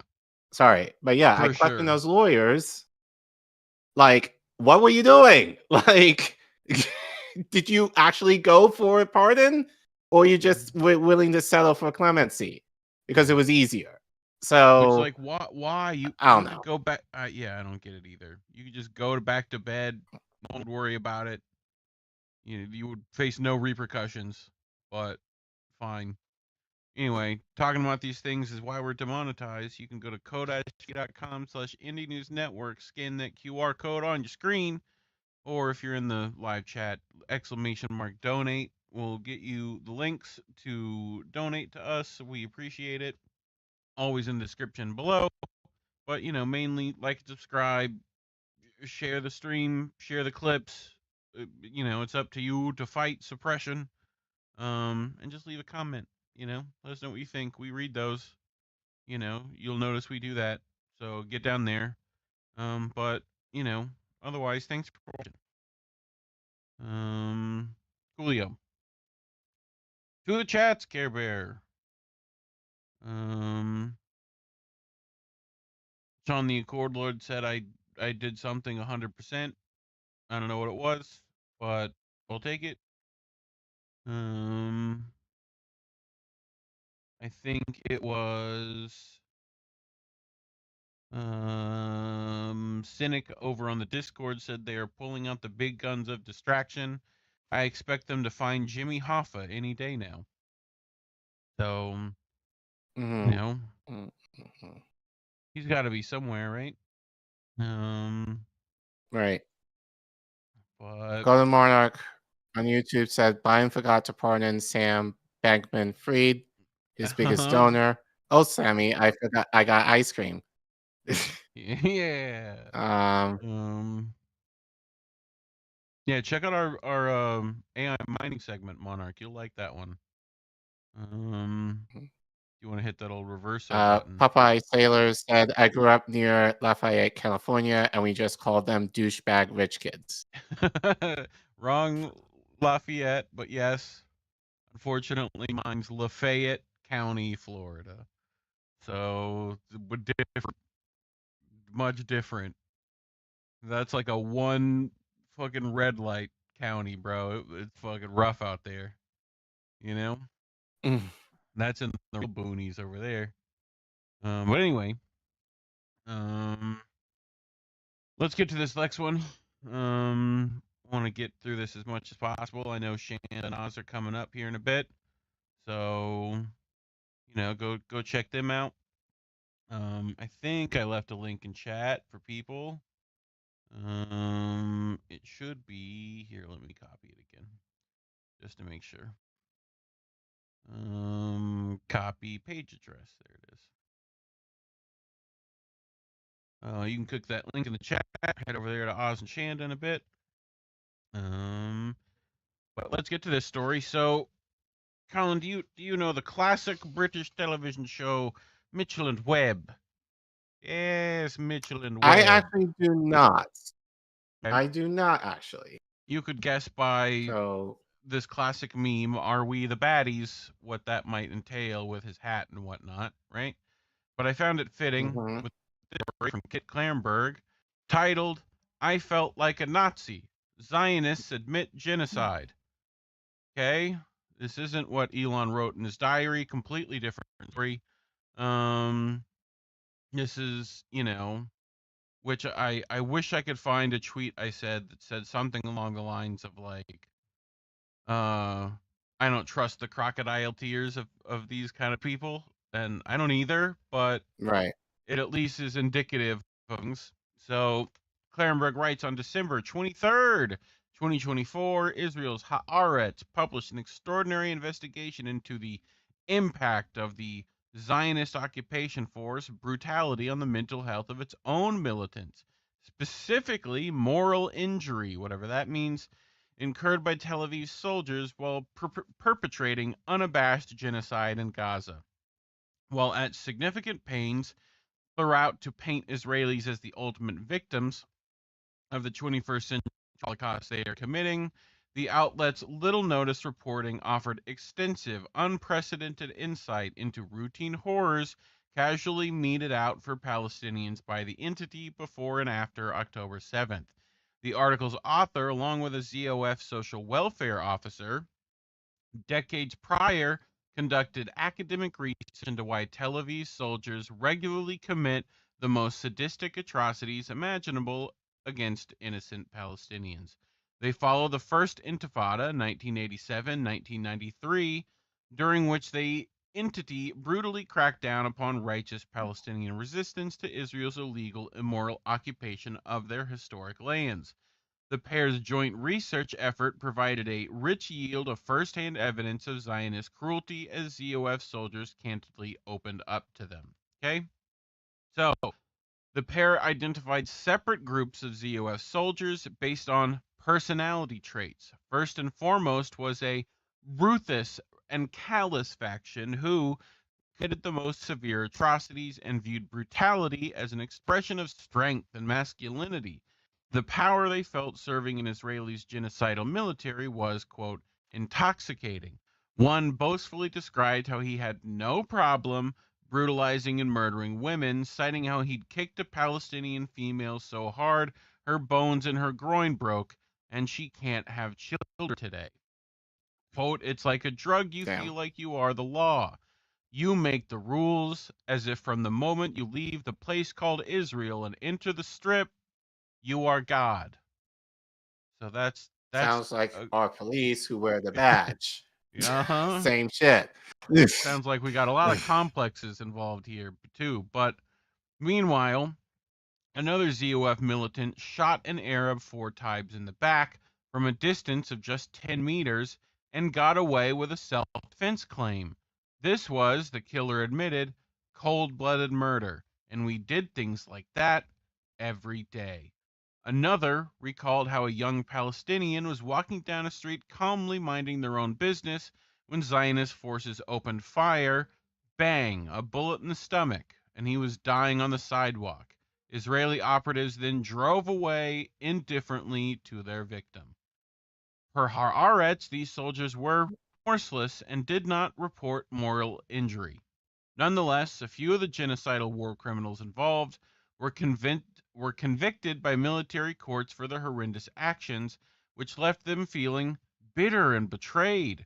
Those murderers who got away with it unpunished were tacitly assisted by a small, ideologically violent group that supported their brutality. Despite not taking part in the killings directly, they believed in Jewish supremacy and were derogatory towards Arabs, so determinedly turned a blind eye.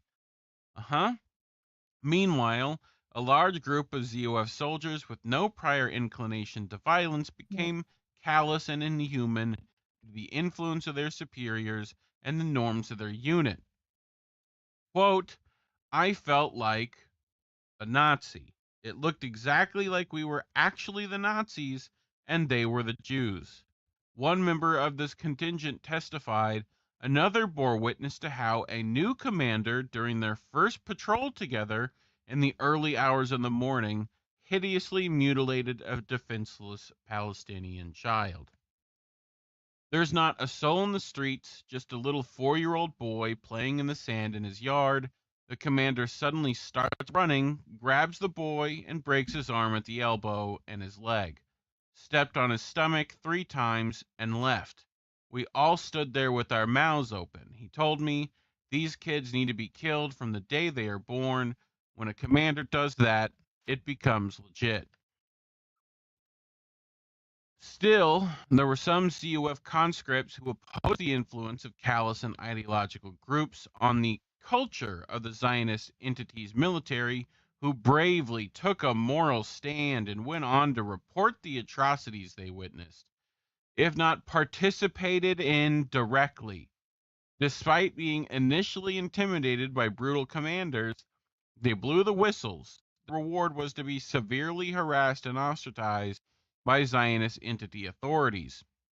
One truth teller was permanently discharged for their disclosures. Traumatized and depressed, they subsequently fled Israel. Another whistleblower who dared make clear his personal opposition to official orders that amounted to flattening Gaza and necessitated crimes against humanity suffered severe social ostracism, I bet, for his refusal to comply and willingness to publicize the frightful objectives with which he was tasked. He was recently bullied and pressured out of his unit and returned back to civilian life, mentally crushed. Such ill treatment is only to be expected given the ZOF's wider institutional culture and the innately genocidal nature of the putrid ideology of Zionism. So, here's a little clip, right? Brothers of Israeli soldiers said he entered Gaza for revenge on women and children. This has been played a bunch, so I'm not going to play it here, but feel free to go look it up. I mean, it's just them essentially crying about taking part in genocide. You know? Right. So, as Haaretz notes, multiple ZOF war criminals gave jubilant eulogies at the October 2024 funeral of Shuvael ben Natan, an entity militant neutralized during Tel Aviv's invasion of Lebanon that month. One bragged their fallen comrade entered Gaza to take revenge, while another exultantly recounted how ben Natan murdered a 40-year-old Palestinian harvesting olives with his children in the West Bank. Others nostalgically recalled how their deceased friend boosted morale in Gaza by setting a home on fire without approval. Just in case you wondered where the problems were, Ben Natan's fellow war criminals were psychotically used the occasion of his funeral to profess their commitment to continue with arson and revenge in Gaza, Lebanon, and the West Bank. We see such sickening scenes playing out in real time today. Meanwhile, other comparable, if not worse, Zionist atrocities are well hidden from public view, perpetrated in mass in detention facilities such as Sid Taman. Haaretz refers to the severe sexual abuse to which Palestinian inmates are subjected at the site as a microcosm of brutalization in the current war, right, which we talked about quite a bit. But, 36 ongoing investigations into deaths of the Palestinian Sid Taman detainees since October 7th, Anonymous soldiers consulted by the outlet amply testified to how a discourse of hatred and revenge normalized the abuse at said facility. So, the included harsh, arbitrary violence on a frequent basis, humiliation and degradation, deliberate starvation, and other abusive practices. A young student called up for ZOF duty who witnessed the revenge, the savagery of Sid Taimon firsthand, referred to a profusion of sadistic people there who enjoy causing suffering to others. They stated it was most disturbing to see how easily and quickly ordinary people can detach themselves and not see the reality right in front of their eyes when they are in a difficult and shocking human situation. Someone's going to let me know the medical study that was done, very similar to this, in the chats, I'm sure, where, you know, people were given a lot of power to cause pain over subjects. So that's a thing. Someone will let me know what that one was. A reservist doctor posted Sid and Amanda echoed their comments, referring to total dehumanization throughout the site. Strikingly, though, their statement indicated intimate personal complicity in this horrendous acts perpetrated against innocent Palestinian detainees there, in the horrendous acts perpetuated against innocent Palestinians, about which their co-workers were so distressed. The doctor's evident lack of remorse over their personal maltreatment of captives was writ unambiguously large. They laconically justified their actions due to normalization of horrific abuse at the detention facility. So, I think I've read this before. You don't really treat them as if they're human beings. The hardest thing for me is what I didn't feel. It bothers me that it didn't bother me. Another ZOS reservist posted there, described as restrained by Haaretz, was said to have maintained her standards morally by escaping the facility. She claimed to have been scarred by widespread dehumanization and dangerous attitudes she encountered there.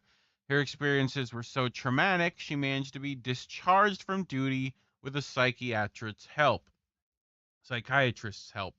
More widely, such perspectives, she lamented, have become more normal in our society. Haaretz concurs, noting government officials routinely engage in rhetoric of hatred and revenge. So, ain't just Netanyahu, is it? It's a whole bunch of folks. So, the open state-level encouragement of wanton slaughter, incontrovertible proof for the Zionist entity's genocidal intent, is coupled with a weakening of Israel's civilian and military justice systems. Documentation testifying monstrous acts of militants is voluminous. Frequently, the gleeful film themselves abusive and killing captives, put it up on TikTok no less, shooting Palestinians, waving white flags, massacring women and children, looting abandoned homes, wantonly destroying abandoned property, and more. Despite this wealth of evidence, though, official investigations into ZOF abuses, let alone prosecutions, have been minuscule. Mainstream news outlets are committed to a conspiracy of silence on the genocide. Distancing, evasive language, omission, and other duplicitous chicanery is systematically employed to downplay or outright justify the entity's ferocious erasure of the Palestinian people. The disclosures and condemnation of the Haaretz probe would never appear in the Western media. Yet Who it are is these clear that its people? author believes ZOF abuses to be fundamentally abhorrent and heretical, the result of corrupting influence of callous and ideological violent soldiers. Appreciate the $20 from Sean. Always useful. Thank you, Sean. Yeah. Thank you. In reality, atrocities are and always have been hardwired into the ZOF. After all, Zionism is dependent on ethnic cleansing, population displacement, and land theft. Man, almost sounds very familiar to what MLK was talking about in our first segment. Its military will therefore invariably act accordingly. Partition of Palestine was first proposed by British October 1937 Peel Commission. Many Zionists were angry that the portion of Palestinian territory granted to them was too small. However, Ben-Gurion, widely considered the father of Israel and its first prime minister, robustly dismissed their concerns. End quote. It does not hurt our feelings that by this acquisition we are not in possession of the whole land. This increase in possession is of consequence not only in itself, but because through it we increase our strength, and every increase in strength comes in the possession of the land as a whole. The establishment of a state, even if only on a portion of the land, is a powerful boost to our historical endeavors to liberate the entire country. So it doesn't sound like a two-state, does it? Thoughts? No.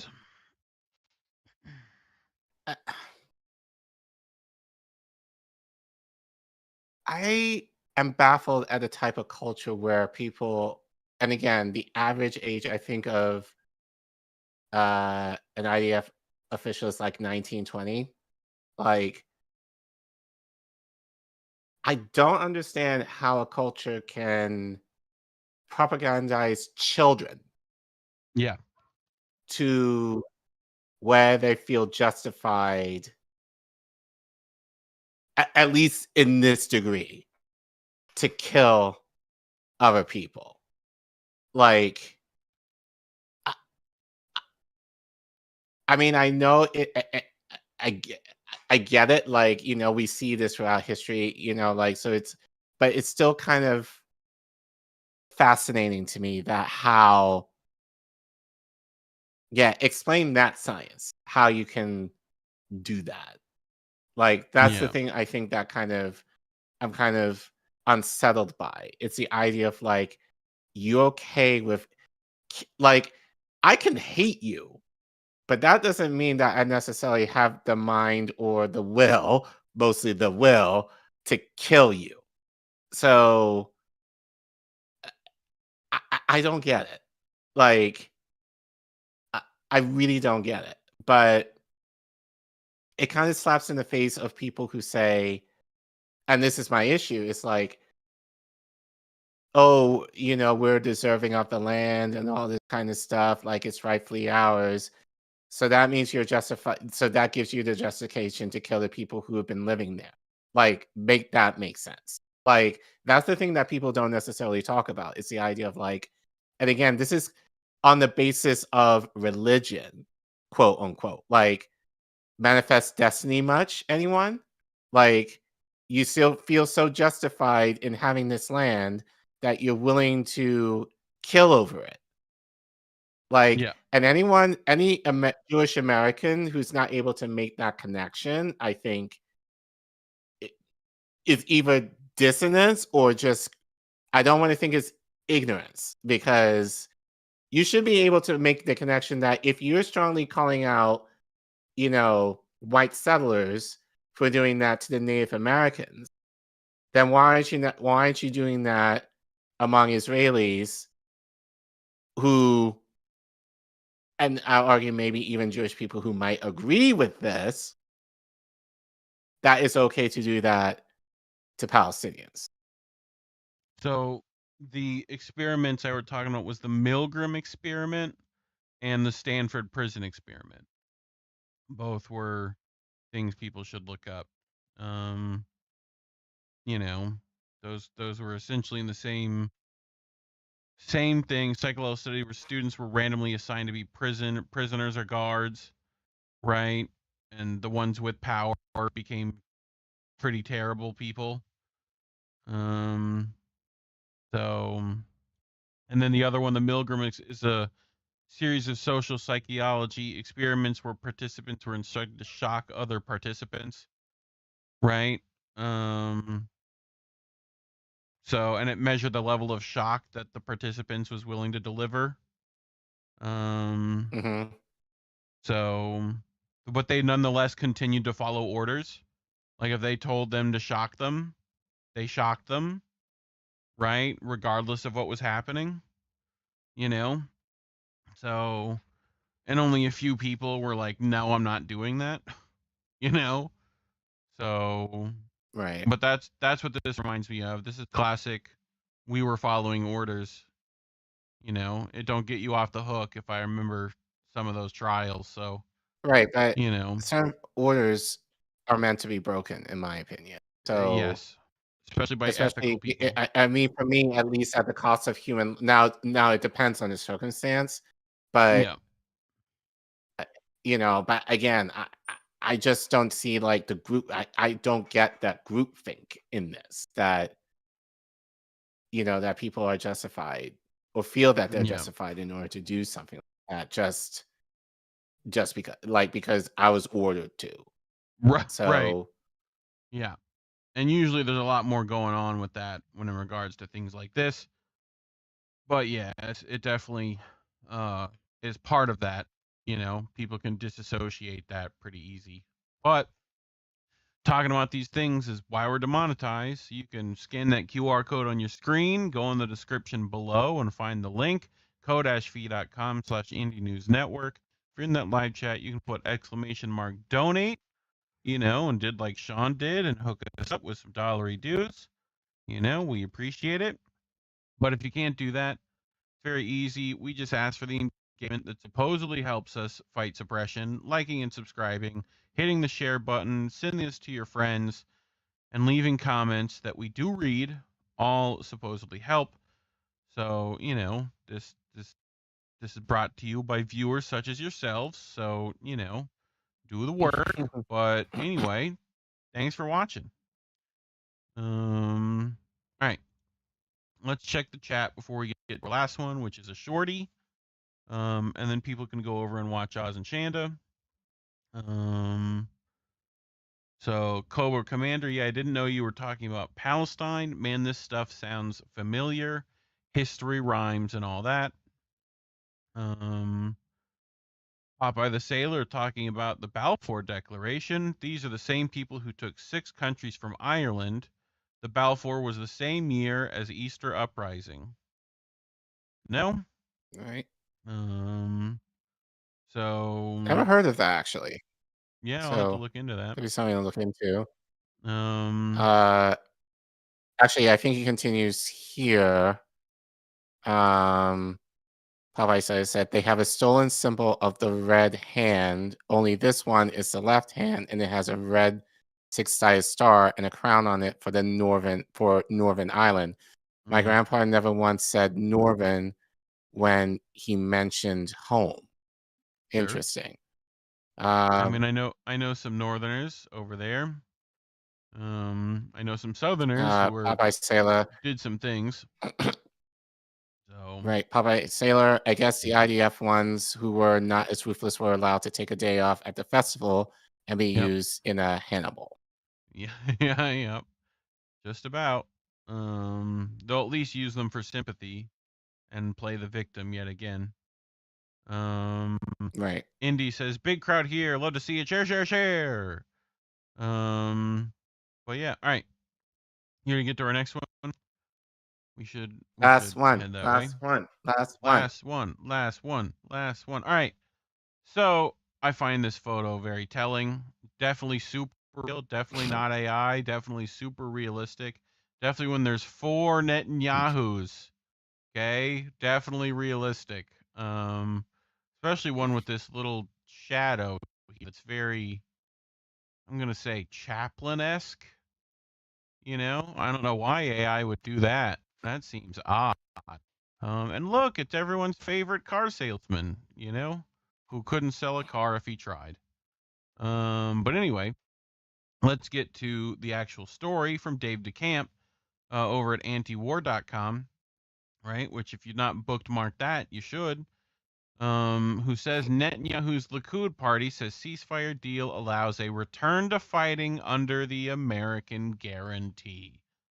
Okay, so in case you were wondering what that ceasefire was actually about, and if it was one, okay, Israeli Prime Minister Benjamin Netanyahu's Likud party said in a statement on Thursday that the Gaza ceasefire deal will allow Israel to return to fighting under American guarantee. That's a big quote to me. People should remember that. The statement was a response to National Security Minister Itamar Ben-Gvir, leader of the Jewish Power Party, who was threatened to quit the coalition government if the ceasefire deal is approved. It was. I think he's out. I just have to wonder who guaranteed it, Biden or Trump. We'll get to it. The 3-phase ceasefire deal does not commit Israel to a permanent truce And the statement from Likud signals the U.S. has assured Israel it could resume its genocidal war after the first phase, which involves a 40-day ceasefire and initial hostage exchange. So when was the deal met? You know? But was it Tuesday or Monday? I think Someone in the chat would know. Yep. Indy wants to remind people that car salesmen have 1,000,000 times more integrity than Trump or Netanyahu. I would agree. You know? So, according to Israeli sources speaking to Ynet, Netanyahu has reached an understanding with the incoming Trump admin that he could restart military operations if he deems Hamas is violating the deal. Okay? So, 42 Which days. could be for any reason. So, start the Like clock. they could sneeze and Trump will be like, ceasefire over, basically. Yes. Yep. So, also, there's a very big area that isn't part of this deal. So, the Likud statement also signaled that Israel got some kind of guarantee about getting additional military aid from the U.S. for agreeing to the ceasefire deal. The statement said the deal allows Israel to receive the weapons and means of warfare it needs, maximize the number of live hostages released, maintain full control of the Philadelphia corridor and the security buffer that surrounds the entire strip, and achieve dramatic security achievements that will ensure Israel's security for generations. So, go back a second. Like, go back to that last slide. Shout out to Dave for that first paragraph. Because mainstream media is not saying that. Like, and I'm sure you can find it online, the statement.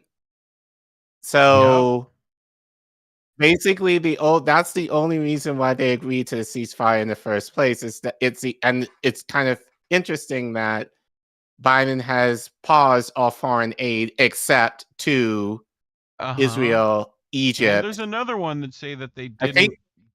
Ukraine said they didn't stop receiving aid, by the way. Pretty sure. Could be wrong. They might be lying through their teeth, but we'll see. I mean, I've heard both. Like, I've heard both yes. things at this point, but most recently I heard that they're not. Yeah, humanitarian aid, yes. You know, right to both places. So right. But so, okay. According to Israel's Hayam, the U.S. and Israel have reached an understanding that the deal includes the unfreezing of previously delayed military aid, with IDF and Defense Ministry officials now cleared to submit comprehensive rearmament requests for both immediate and long-term needs. In response to the Likud statement, Ben-Gvir's Jewish Power said it still opposed the deal. The deal is a violation of all the Prime Minister's public commitments to his partners in the Israel public. It includes stopping the war, leaving the Philadelphia Accord. So it's like everything opposite of what they just said would be the deal. So abandoning the corridor, returning the terrorists without inspection, and releasing hundreds of murderers with Jewish blood on their hands. You could shut. Talk to him shut nice. up. Like, talk to him nice. If the Jewish Power Party quits the coalition, the Netanyahu government would still have 61 seats in the 120-seat Knesset, meaning it would still have a majority. But Finance Minister Bezalel Smotrich, who sounds like if you needed a demon name for your D&D sheet, has also threatened that his religious Zionism party could quit, which would bring the government under 60 seats. A scenario that could lead to elections, although the opposition has said it would bail Netanyahu out if he agrees to the ceasefire deal. Smotrich said that his party would quit unless it got a guarantee that the genocidal war would resume after the first phase of the deal, and he called for military operations to be intensified and humanitarian aid to be further cut. Any questions so far? You know? No. Yeah. Fun how that works. I am altering the deal. Pray I don't alter it any further. Nice that we get little bits of evil people saying things. So, look, Vanessa Beeley, friend of the show, says Israel arrests 64 Palestinians in the West Bank following release of 90 prisoners as part of the swap deal. So guess what happened, people? They went right on over to the West Bank and used the bullets they had for the strip over there until they got news from Trump. So 64 Palestinians in West Bank. The Israel army detained 64 Palestinians, including children as young as 7, during a raid in eastern Kalkul. In the northern West Bank, the arrest occurred one day after Israel released 90 prisoners from custody under a ceasefire and prisoner exchange agreement with resistance factions in the Strip, ending a 15-month genocide in the enclave. Israel forces entered the town of Azun, forcing shop owners to close their businesses. Journalist and activist Fareed al-Azuni told Andolu, there we go, I got it eventually. The occupation forces stormed houses and mosques, detaining 64 residents, including children, said al-Azuni, adding that was 7 years old. One was 7. Those who were detained were forced to lie down in a public square before being herded and made to walk in a line with their hands on the shoulders of the person in front of them while looking downward, according to al-Azuni. They were then taken to a military camp at the northern entrance of the town. So there's that. I retweet. The beds in the cells aren't even cold yet, and they're filling them with new Palestinian hostages. As we predicted, ceasefire only meant a temporary stop to bombing in the Strip so they could use that firepower in the West Bank till Trump sends more ammo. Speaking of more ammo, let me go back to Fee. Where is it? I had it. Where did it go? Come on. Fine, I'll find it again. I don't care. Anyway, thoughts so far, Care Bear? I mean, it's stuff that we've been saying this whole time.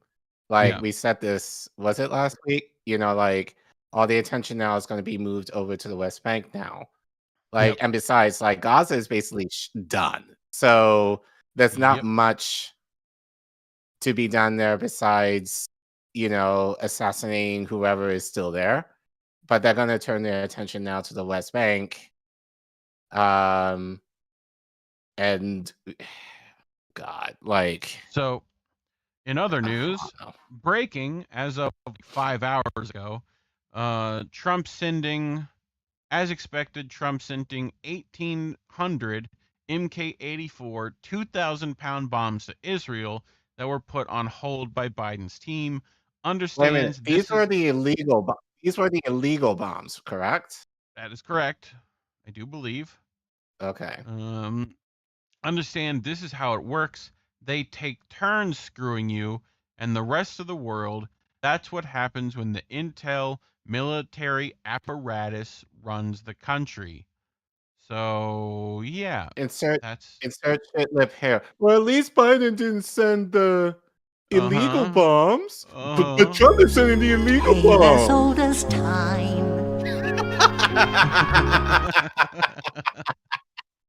Thank you. I asked you to put that on. I fucking got you, Sam. I got you. So, yeah. You're going to get good use out of that. Well, I think that's all I got on this. So, anything else you got to say? You know? No, I mean, it's just going to, yeah, we knew it's just going to be worse, but no, just the idea that that was the guarantee that,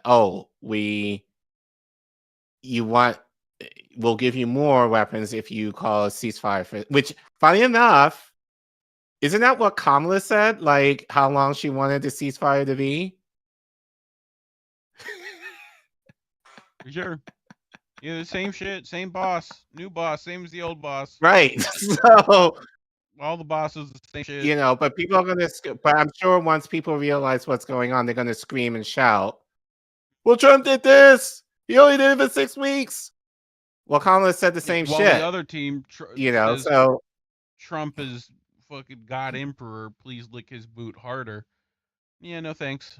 But anyway, talking about these things is why we are demonetized. So if you would like to see more episodes and clips like this, it's brought to you by viewers such as yourselves by scanning that QR code over this way, right there, with the little link down there, the kofi-.com/indienewsnetwork. You know how it goes already, right? You know, it's always in the description. Anyway, if you're in the live chat, it's !donate. That is how you send us super chats. So that's how we got to do it now until they take us off there too. But in the meantime, like and subscribe, hit the share button, send this to your friends, your coworkers, your pets even. I don't know. Maybe little Fifi wants to know. Who knows? But leave a comment. Let us know what you think. You know, what's next? You decide. But get in those comment sections. Otherwise, thanks for watching. Care Bear. We did it. It's a yay. Thank you guys for hanging out. The link to Oz and Shanda. Go over there and give them a raid. Tell them we sent you. What else you doing? You're not watching anyone else. Yep. It's Saturday. You know? Well, do we want to go over? Well, it's going to be a little different. So given that we're going tonight. Not sure if Indy's doing. We missed that. I do believe he planned to. Yeah. So he thought for half a second he might not, but I know him. He'll somehow make it work. You know. Do you want to show that? Yeah, we can. You want to show the schedule? It's gonna be this thing. Yeah, it's not gonna be but up to date, but it doesn't really change. Vaguely. Well, obviously the reason why we're on tonight is because Angel is not live tonight. So shout out to Angel for allowing us to use his time. Yeah, I think he's going tomorrow Sunday night too, because wrestling moved to Sunday for that. So okay, go check that out over on the Ocho. Right. I think we're doing boats over on the Ocho as well. How do we miss that? You know how that goes. If you've not already, go check us out there. AM Wake Monday up through every Thursday morning till Monday Thursday. through Thursday over on the at Twitters. 10 Eastern time. Yes, sir. Did they go live last week? I think Himbo's working on pulling it together this week. So okay, so we'll see. Unless you hear otherwise, Maple Files, they're Yeti at 8. No American Edition next week because Jesse went on Just did one this week, which by the way, you can watch the live stream for the clip show. Yep. Right. So you can go back to that and watch that if you want. We will be back on Wednesday at our normal time and day.